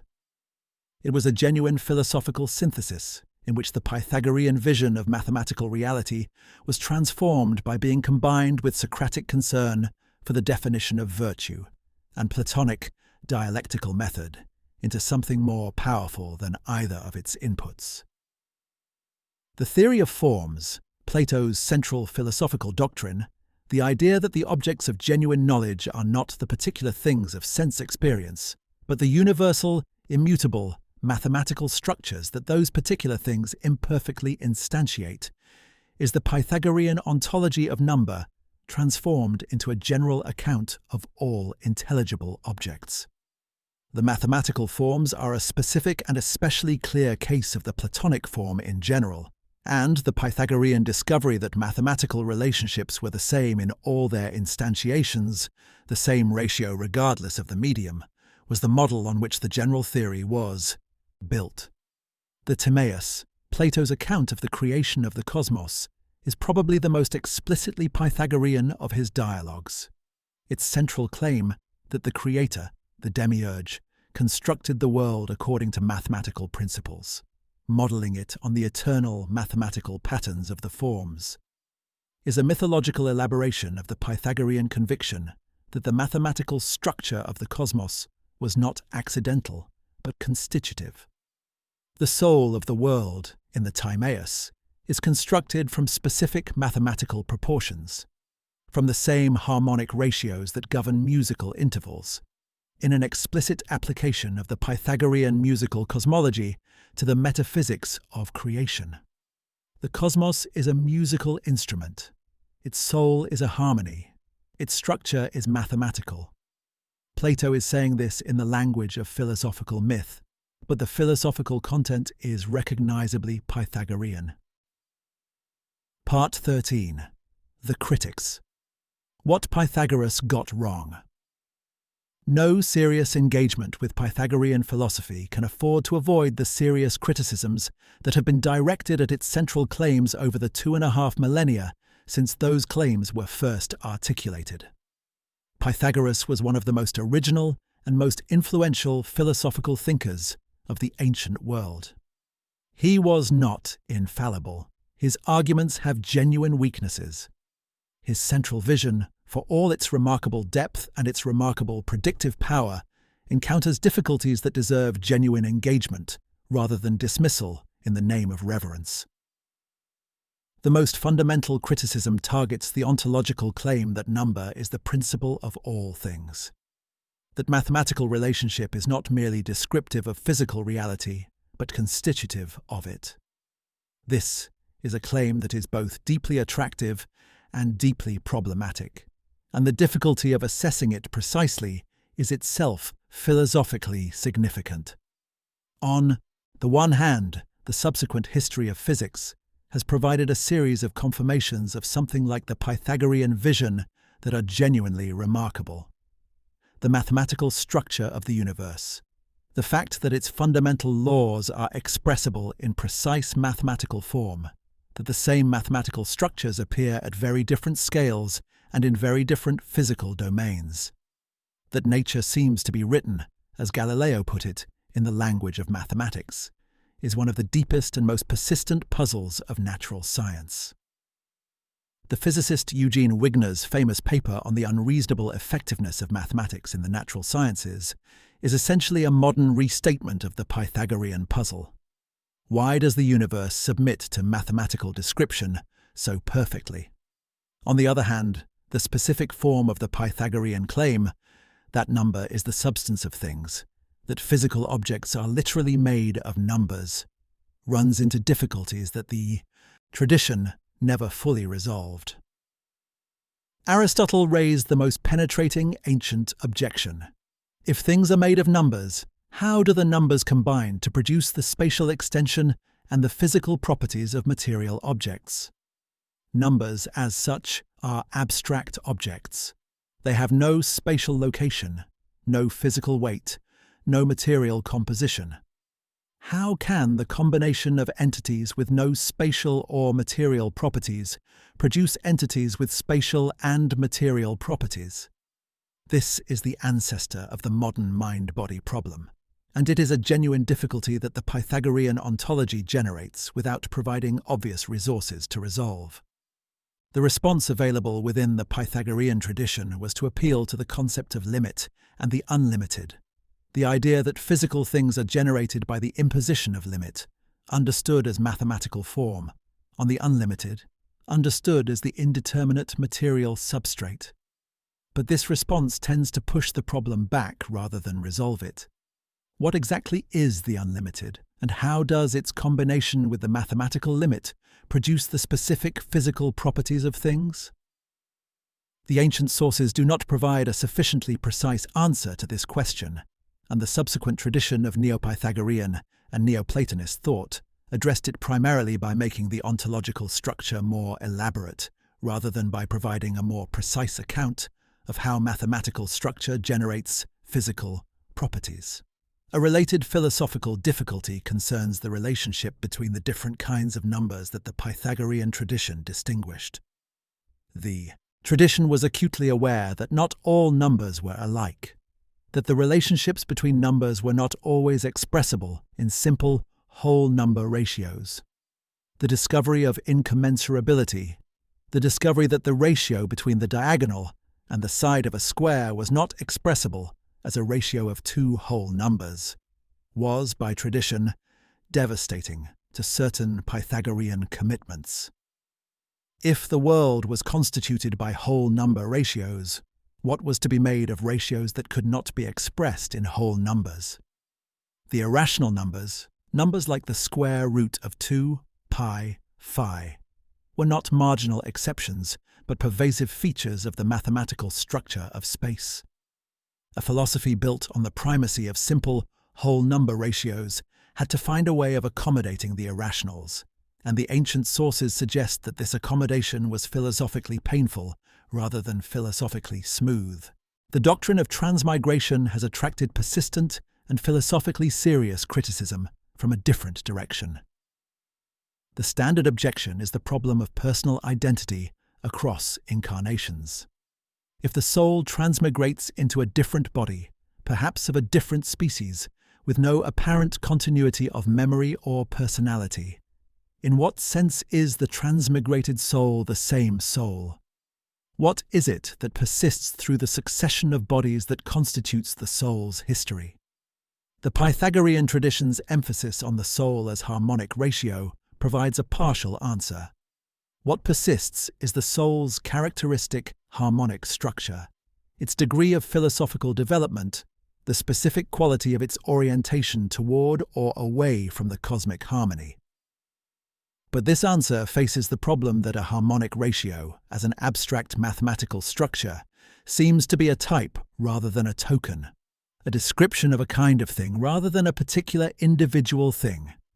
Two different souls could in principle have the same harmonic structure without being the same soul. The claim that personal identity persists through transmigration requires something more specific than the claim that a mathematical structure persists, and the Pythagorean tradition did not develop a fully precise account of what that something more specific was. The political dimension of Pythagorean philosophy, the vision of the just community as a harmonious community governed by those with philosophical and mathematical formation, has attracted the same kinds of criticism that have been directed at Platonic political philosophy, to which it is closely related. The claim that philosophical knowledge confers the right to govern is a claim that most democratic political traditions have found both philosophically dubious and politically dangerous. The history of political regimes that have claimed philosophical justification for the authority of a specially educated elite is not encouraging, and the specific Pythagorean version of this claim, that the relevant formation is mathematical and musical as well as moral, does not obviously connect the relevant kind of knowledge to the practical wisdom required for good governance. A person of extraordinary mathematical insight and extraordinary philosophical development may have very little understanding of the specific circumstances and competing interests that good political judgment requires. Part 14. The influence on the Renaissance, harmony, architecture, and the revival of the ancient vision. When the Pythagorean tradition re-entered Western intellectual culture with full force during the Renaissance, the process that historians call the recovery of ancient philosophy, or more specifically the recovery of Platonic and Neoplatonic texts that had been largely inaccessible to medieval European thought. It did so at a moment when the culture was ready to hear its central messages with a freshness and a transformative energy that had not been available for centuries. The Florentine Platonism of the 15th century, centered around Marsilio Ficino's translation of the Platonic corpus and the intellectual culture that gathered around Cosimo de' Medici's Platonic Academy, was deeply and explicitly Pythagorean in its orientation. Ficino understood Pythagoras as the first in a line of ancient theologians and philosophers, a prisca theologia, an ancient theology, whose common vision of the mathematical structure of reality and the musical nature of the cosmos represented a universal philosophical truth that preceded and transcended the particular traditions of any specific culture. He translated and commented on Plato, but he also translated and commented on the Neo-Pythagorean texts that had kept the Pythagorean tradition alive through the later ancient period, and he understood Pythagorean mathematical mysticism as the deepest and most ancient expression of a philosophical vision that Christianity, properly understood, confirmed and elaborated rather than superseded. The architectural theory of Leon Battista Alberti, one of the most sophisticated and most influential architectural theorists of the Renaissance, was explicitly Pythagorean in its central commitments. Alberti argued that the beauty of a building derived from the harmonic proportions of its parts, that the right relationships between the dimensions of a building's elements were the same relationships that governed musical harmony, that the visible harmony of a beautiful building was the same mathematical harmony made visible that musical harmony made audible. The building, properly conceived, was a kind of frozen music, a spatial instantiation of the same harmonic ratios that vibrated in sound when properly tuned strings were plucked. This was not a metaphor for Alberti. It was a philosophical claim about the mathematical unity of beauty in its different manifestations, a claim that traced directly to the Pythagorean discovery of the mathematical foundations of musical harmony. The visual arts of the Renaissance were permeated by Pythagorean mathematical thinking in ways that extended beyond the explicit theoretical commitments of theorists like Alberti. The systematic use of mathematical proportion in painting and sculpture, the golden ratio, the use of geometry to structure composition, the application of harmonic analysis to the proportions of the human figure, reflected the Pythagorean conviction that beauty was mathematical, and that the artist's task was to discover and embody the mathematical relationships that were the foundation of visible harmony.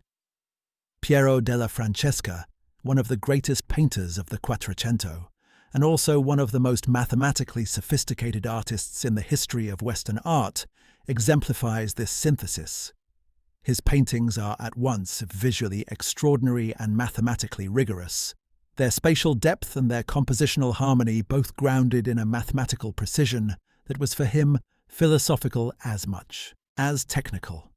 The musical revolution of the Renaissance engaged explicitly with Pythagorean ideas about the mathematical foundations of harmony, but in ways that ultimately produced a crisis for the Pythagorean musical theory rather than a simple confirmation of it. The Pythagorean system of musical tuning, based on pure harmonic ratios derived from the overtone series, produced perfect consonances for the specific intervals the system was designed around, but generated dissonances in other intervals that made certain kinds of musical movement impossible. The development of equal temperament, the system of tuning that divided the octave into 12 equal semitones, solved these practical problems, but at the cost of abandoning the pure Pythagorean ratios for every interval except the octave. The philosophical debate between Pythagorean theorists who insisted on the primacy of pure mathematical ratios and practical musicians who insisted on the primacy of musical flexibility was one of the most productive and most philosophically interesting debates in Renaissance musical culture. The Neoplatonic and Pythagorean tradition of Renaissance Florence also permeated the literary and poetic culture of the period in ways that are still visible in the literary canon.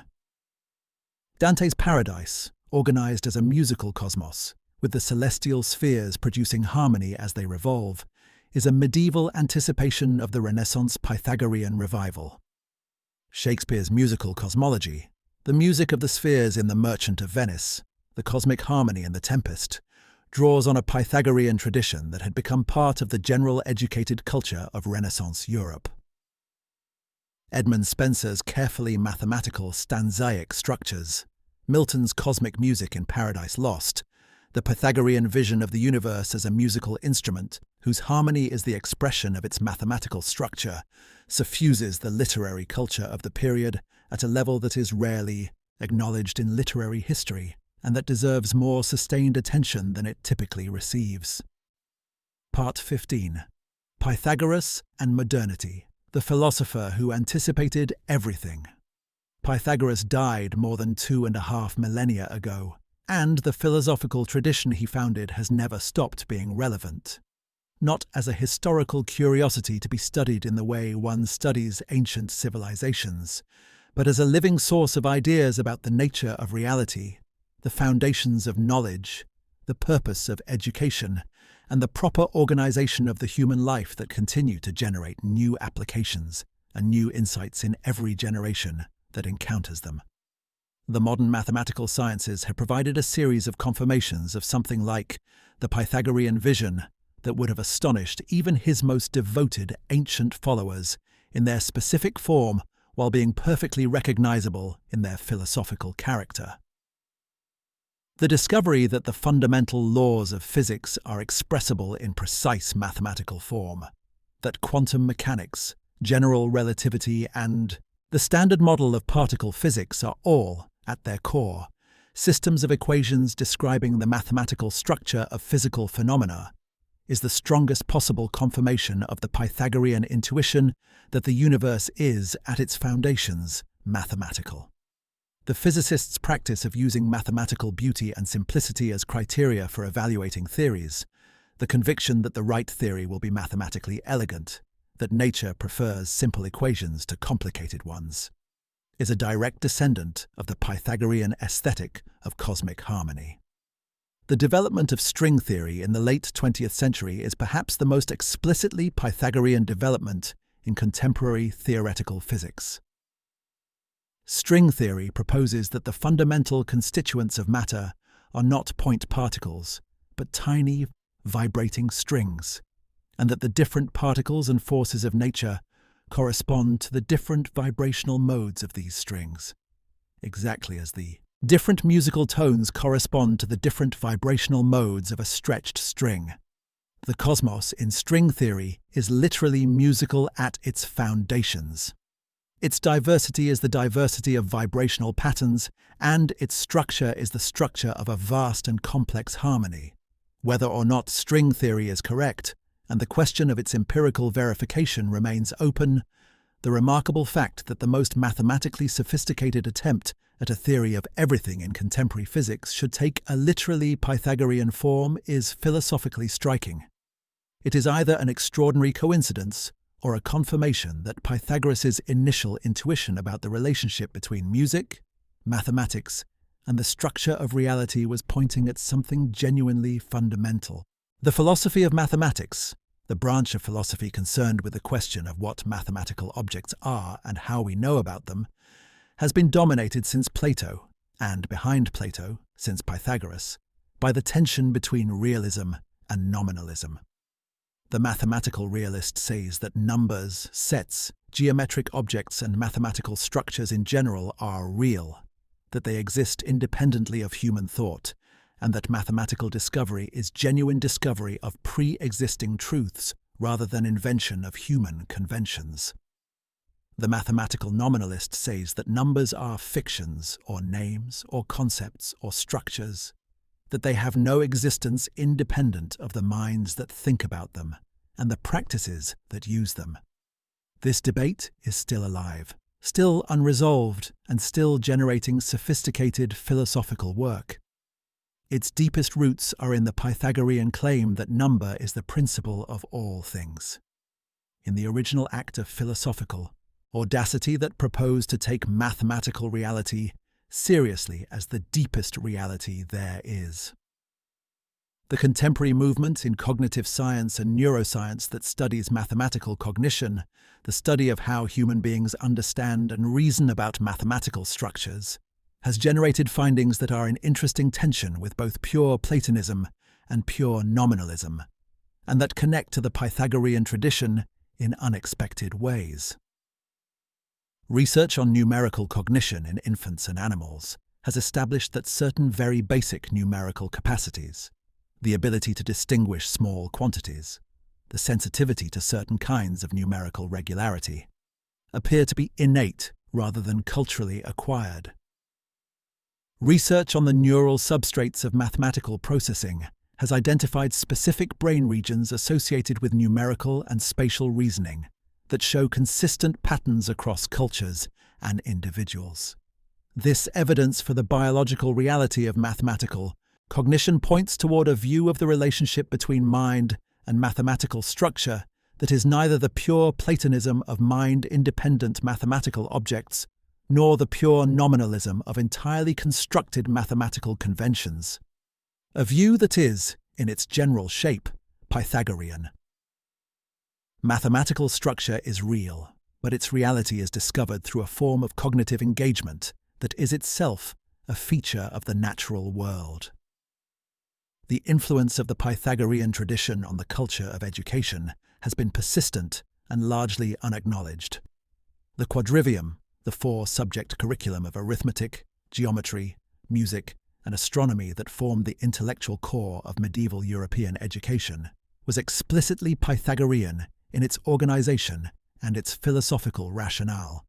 The four subjects were the four mathematical disciplines that Pythagorean philosophy identified as the fundamental approaches to the study of number in its different dimensions.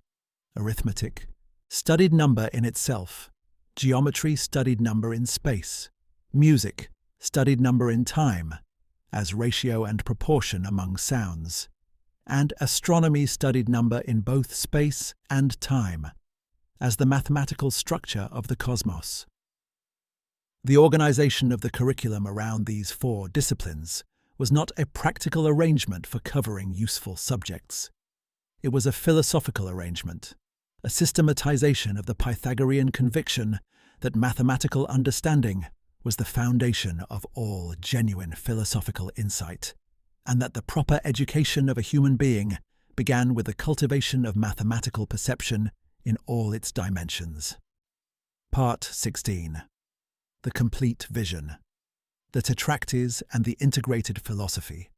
Pythagorean philosophy, assembled from the mathematical discoveries and cosmological visions and spiritual practices and political convictions that the tradition preserves, forms a coherent and breathtaking whole, even without the systematic architecture of Platonic or Aristotelian philosophy.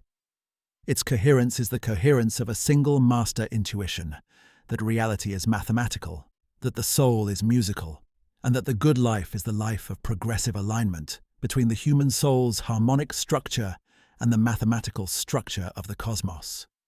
Pursued with extraordinary philosophical consistency and extraordinary willingness to follow the argument wherever it led. The Tetractys, the triangular arrangement of 10 points in rows of 1, 2, 3, and 4, was the supreme symbol of Pythagorean philosophy, so sacred to the brotherhood that members swore their oaths by it rather than by the gods. The philosophical significance of the Tetractys was multiple and layered, and unpacking it reveals the internal unity of the Pythagorean vision in a way that no discursive summary quite manages. The 4 rows represented, in different dimensions of interpretation, the first 4 integers, 1, 2, 3, 4, whose sum is 10 and which generate, through their ratios, all the consonant musical intervals. They represented the 4 fundamental kinds of geometrical objects: the point, the line, the plane, and the solid, through which mathematical extension was generated from pure numbers. They represented the 4 cosmic elements of earth, water, air, and fire. They represented the 4 stages of human development and the 4 fundamental dimensions of human knowledge. The Tetractys was, in the most compressed form available, the entire Pythagorean ontology, the derivation of all things from the first principles of number, and the vision of a universe structured at every level by the same mathematical relationships. The first and most fundamental application of Pythagorean philosophy to contemporary life is the practice of taking seriously the mathematical structure of the things we encounter, not merely as a tool for description or prediction, but as a genuine revelation of the nature of those things. When you hear music and identify the consonant intervals, when you observe the geometric proportions of a natural form, when you encounter the mathematical structure of a physical law, the Pythagorean practice is to recognize these experiences not as intellectual exercises, separate from the rest of your life, but as direct engagements with the deepest layer of reality. The world is not merely described by mathematics. In the Pythagorean understanding, it is constituted by mathematical relationships. Every encounter with mathematical order in the world is an encounter with what the world fundamentally is. The second application is the Pythagorean account of the relationship between character and intellectual development. The insistence that genuine philosophical and mathematical insight is not merely a cognitive achievement, but a moral one, requiring the kind of inner preparation and inner discipline that the Pythagorean program of formation was designed to produce. This is a challenging claim for cultures that prefer to think of mathematical and scientific knowledge as value neutral, as achievable by anyone with sufficient intelligence, regardless of their character or their way of living.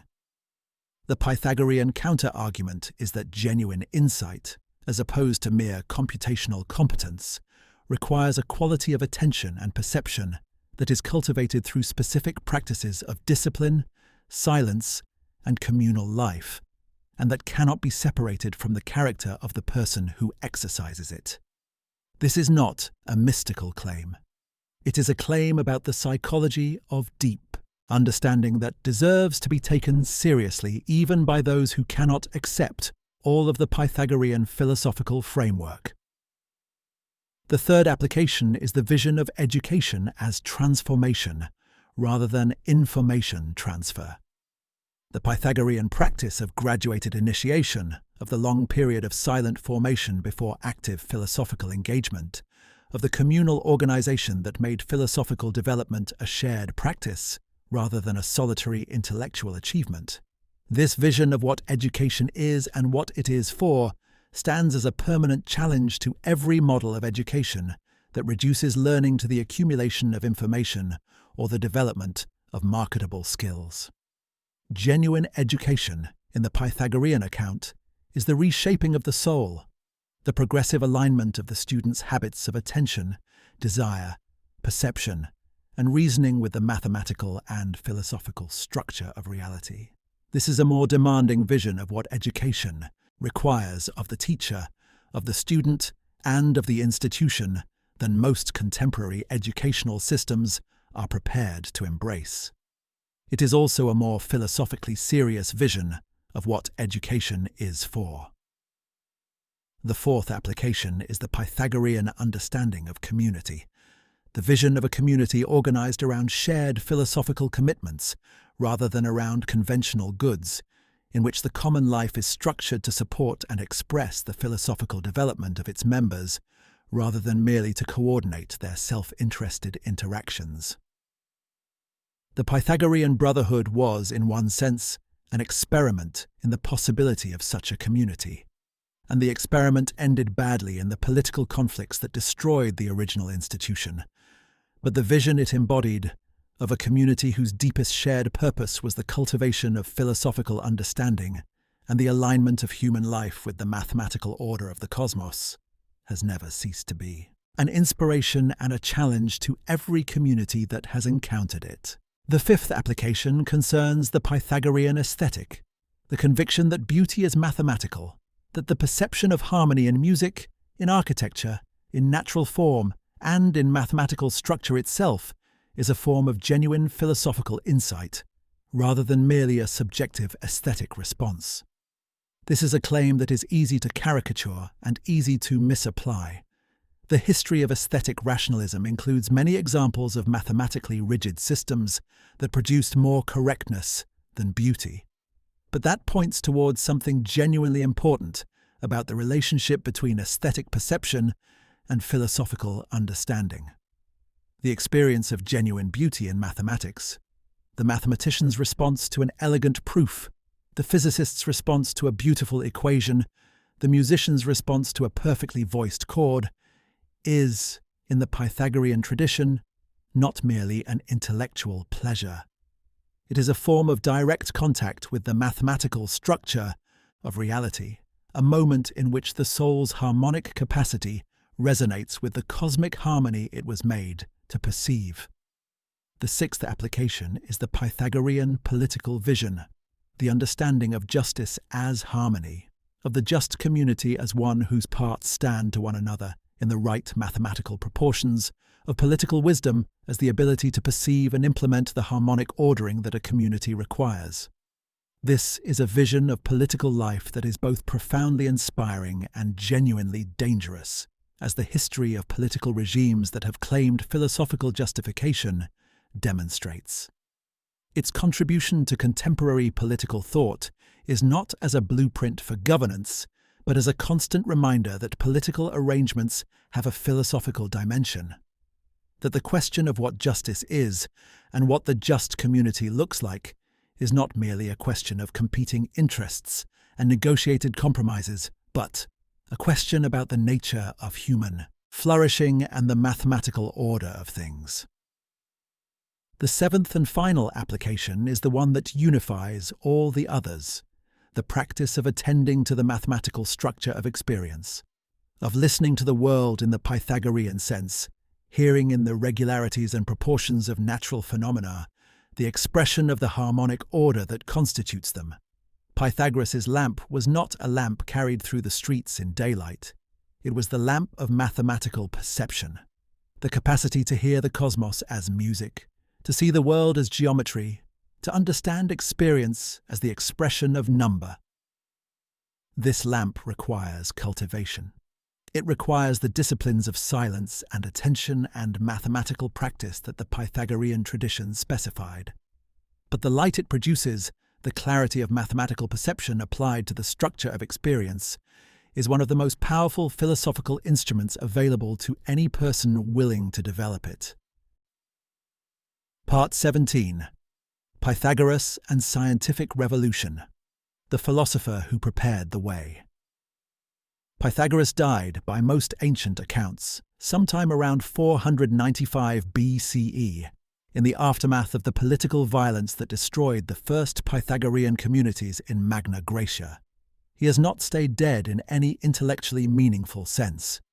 He keeps returning, in the work of Plato and Kepler and Leibniz and Einstein and the string theorists of the 21st century, in the mathematical aesthetics of Renaissance architects and Baroque composers and contemporary physicists, in the philosophy of mathematics and the psychology of musical perception and the geometry of natural forms. As a philosopher whose central intuition refuses to be superseded because it keeps being confirmed in new and unexpected ways by the very sciences that claim to have moved beyond it. The scientific revolution of the 16th and 17th centuries, the development of mathematical physics from Copernicus through Kepler through Galileo to Newton, was in important respects a Pythagorean revolution, and its protagonists understood it as such. Copernicus argued for heliocentrism partly on aesthetic grounds, on the Pythagorean grounds that a sun-centered universe was more mathematically harmonious than an earth-centered one, that the simpler and more elegant mathematical description was more likely to be the true one. Kepler, who discovered the three laws of planetary motion that Newton would later explain dynamically, understood his work explicitly as the discovery of the true harmony of the spheres, the actual mathematical music of the cosmos that Pythagoras had anticipated without being able to demonstrate. His book, Harmonices Mundi, The Harmony of the World, is a magnificent and strange work, half mathematical astronomy and half Pythagorean musical mysticism, in which the discovery of precise mathematical relationships governing planetary motion is presented as the confirmation of the Pythagorean vision that the cosmos was fundamentally musical in its structure. Galileo's famous declaration that the book of nature is written in the language of mathematics, that circles, triangles, and other geometric figures are the characters in which the natural world is written, without which it is humanly impossible to understand a word of it, is the most direct statement in the history of modern science of the Pythagorean philosophical conviction. Galileo was not invoking Pythagoras as a historical authority or claiming to be following an ancient tradition. He was making an independent philosophical claim that happened to be precisely the claim that Pythagoras had made 2,000 years earlier, that mathematical structure was not a tool for describing the world, but the actual language in which the world was written. The confirmation of this claim by the extraordinary success of mathematical physics in the centuries since Galileo is the most powerful validation of the Pythagorean philosophical vision that history has provided. Leibniz, who co-invented calculus with Newton, and who was one of the most philosophically sophisticated scientists of the 17th century, engaged explicitly and enthusiastically with the Pythagorean tradition. His monadology, the metaphysical system in which the universe is composed of simple substances, whose properties are purely mathematical, and whose harmonious interactions constitute the order of the world, is, in important respects, a sophisticated development of Pythagorean ontological commitments in the idiom of 17th century metaphysics and mathematics. The harmony between monads that Leibniz described as pre-established by God is the Pythagorean cosmic harmony translated into the language of modern metaphysics. The mathematical idealism of Leibniz, the conviction that mathematical structures were more real than the physical matter that instantiated them, was a Pythagorean conviction expressed in Leibnizian philosophical terminology. The contemporary physicist Max Tegmark has advanced the most explicit and most philosophically developed version of the Pythagorean mathematical ontology available in contemporary science, the mathematical universe hypothesis, which proposes that the physical universe is not merely described by mathematics, but actually is a mathematical structure. This is precisely the Pythagorean claim: number is the principle of all things, stated in the language of contemporary mathematical physics. Tegmark's hypothesis remains controversial, and the philosophical difficulties it faces, particularly the difficulty of explaining why one mathematical structure rather than another is the structure of the actual universe, are genuine and deep.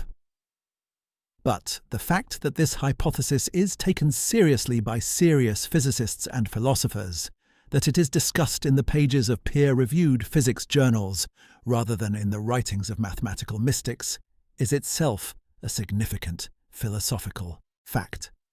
The Pythagorean intuition that reality is fundamentally mathematical is not merely a historical curiosity, it is a live philosophical hypothesis that the most advanced mathematical physics of our time is still working to confirm or refute.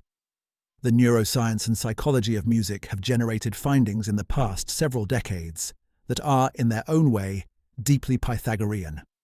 The discovery that certain aspects of musical perception are universal, that consonance and dissonance are perceived similarly across cultures, that the octave is recognized as a fundamental musical interval by listeners who have had no contact with Western musical theory, that certain rhythmic patterns and melodic contours elicit consistent emotional responses across vastly different cultural contexts, suggest that the relationship between mathematical structure and perceptual experience that the Pythagoreans identified in the specific case of musical intervals is not culturally contingent, but biologically grounded.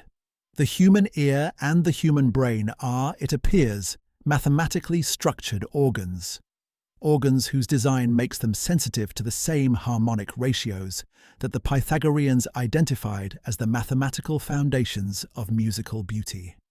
This is not a proof of Pythagorean philosophy, but it is a striking confirmation that the connection between mathematical structure and human aesthetic response that Pythagoras made central to his philosophical vision was pointing at something real. Part 18. The Complete Vision, Integration and Application. Pythagorean philosophy, assembled from the mathematical discoveries and cosmological visions and spiritual practices and political convictions that the tradition preserves across 2.5 millennia, forms a coherent and enduring whole, even without the systematic architecture that Plato or Aristotle imposed on their philosophical investigations. Its coherence is the coherence of a single master intuition, pursued with extraordinary philosophical consistency. That reality is fundamentally mathematical, that the soul is fundamentally musical, that the good life is the progressive alignment of the human soul's harmonic structure with the mathematical structure of the cosmos, and that the institutions through which this alignment is cultivated, the mathematical curriculum, the musical practice, the communal discipline, the graduated initiation, are not accessories to philosophical life, but its substance.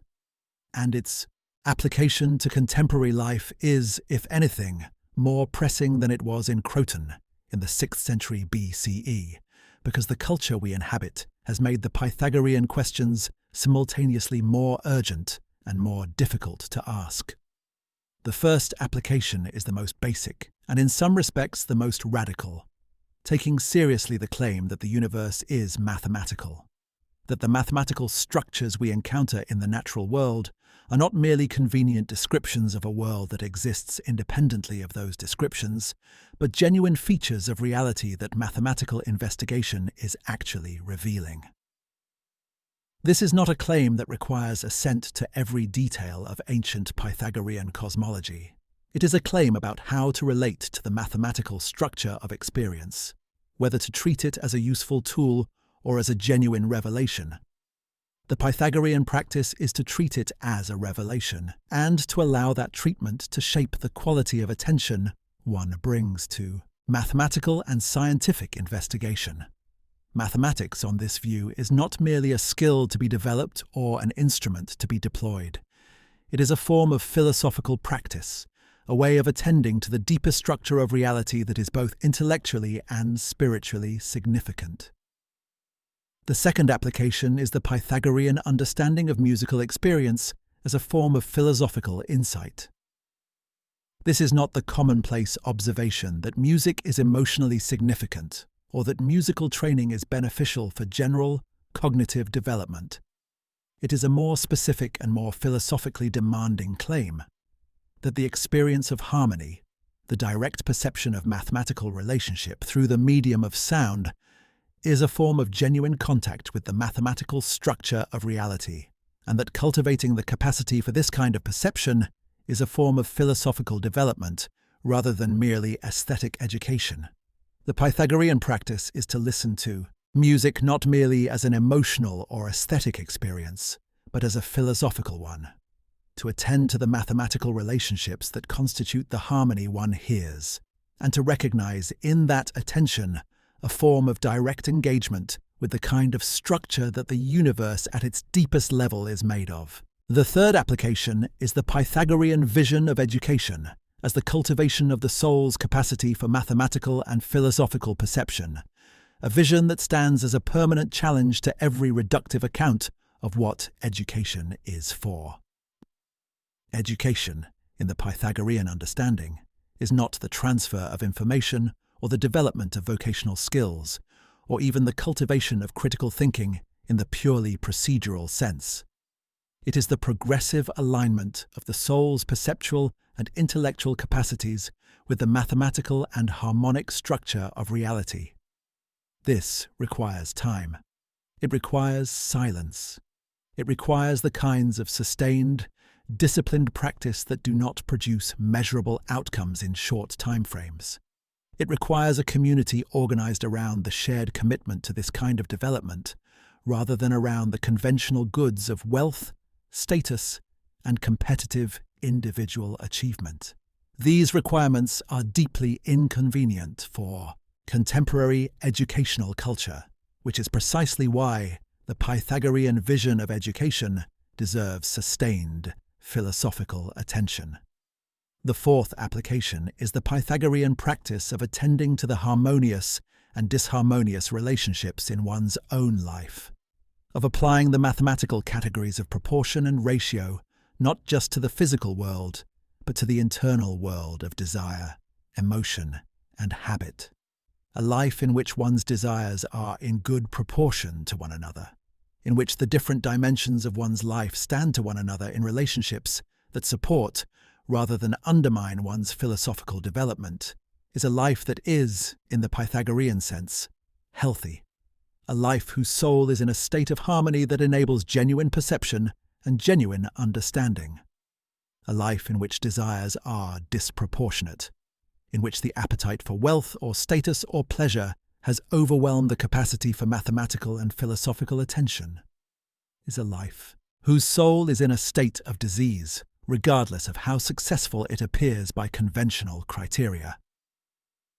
The fifth application is the specifically cosmological dimension of Pythagorean philosophy, the practice of relating one's own life and one's own philosophical development to the largest possible frame of reference, the mathematical structure of the cosmos.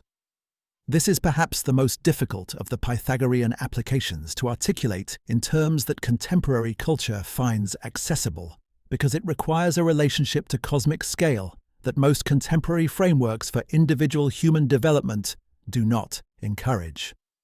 The Pythagorean conviction was that the individual soul was not merely a biological entity embedded in a social world, but a mathematical entity embedded in a cosmic order, and that the soul's development and the cosmos's structure were not merely analogous, but deeply connected.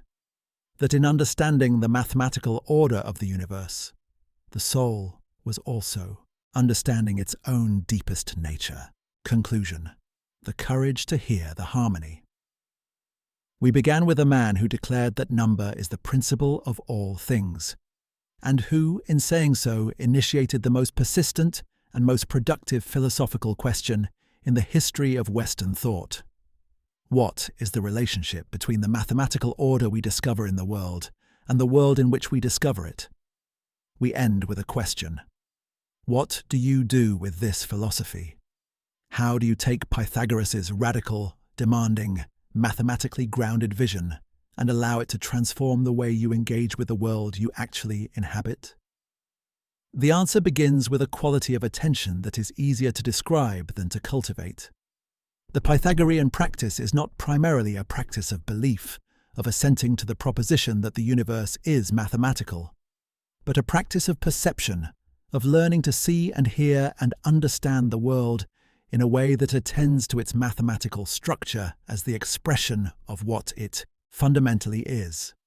This requires the kind of cultivation that Pythagoras was the first philosopher to take seriously as a philosophical project in its own right. The cultivation of the mathematical sensibility, the musical ear, the geometric perception, the arithmetical intuition, that together constitute what might be called the Pythagorean way of seeing. And this cultivation requires, as Pythagoras argued, and as the tradition he founded demonstrated, a form of life organized around the practices that develop these capacities, practices of silence, of mathematical study, of musical engagement, of communal philosophical life. This requires a kind of philosophical courage that is different from the courage Diogenes demanded or the courage Hobbes demanded, but equally real and equally rare.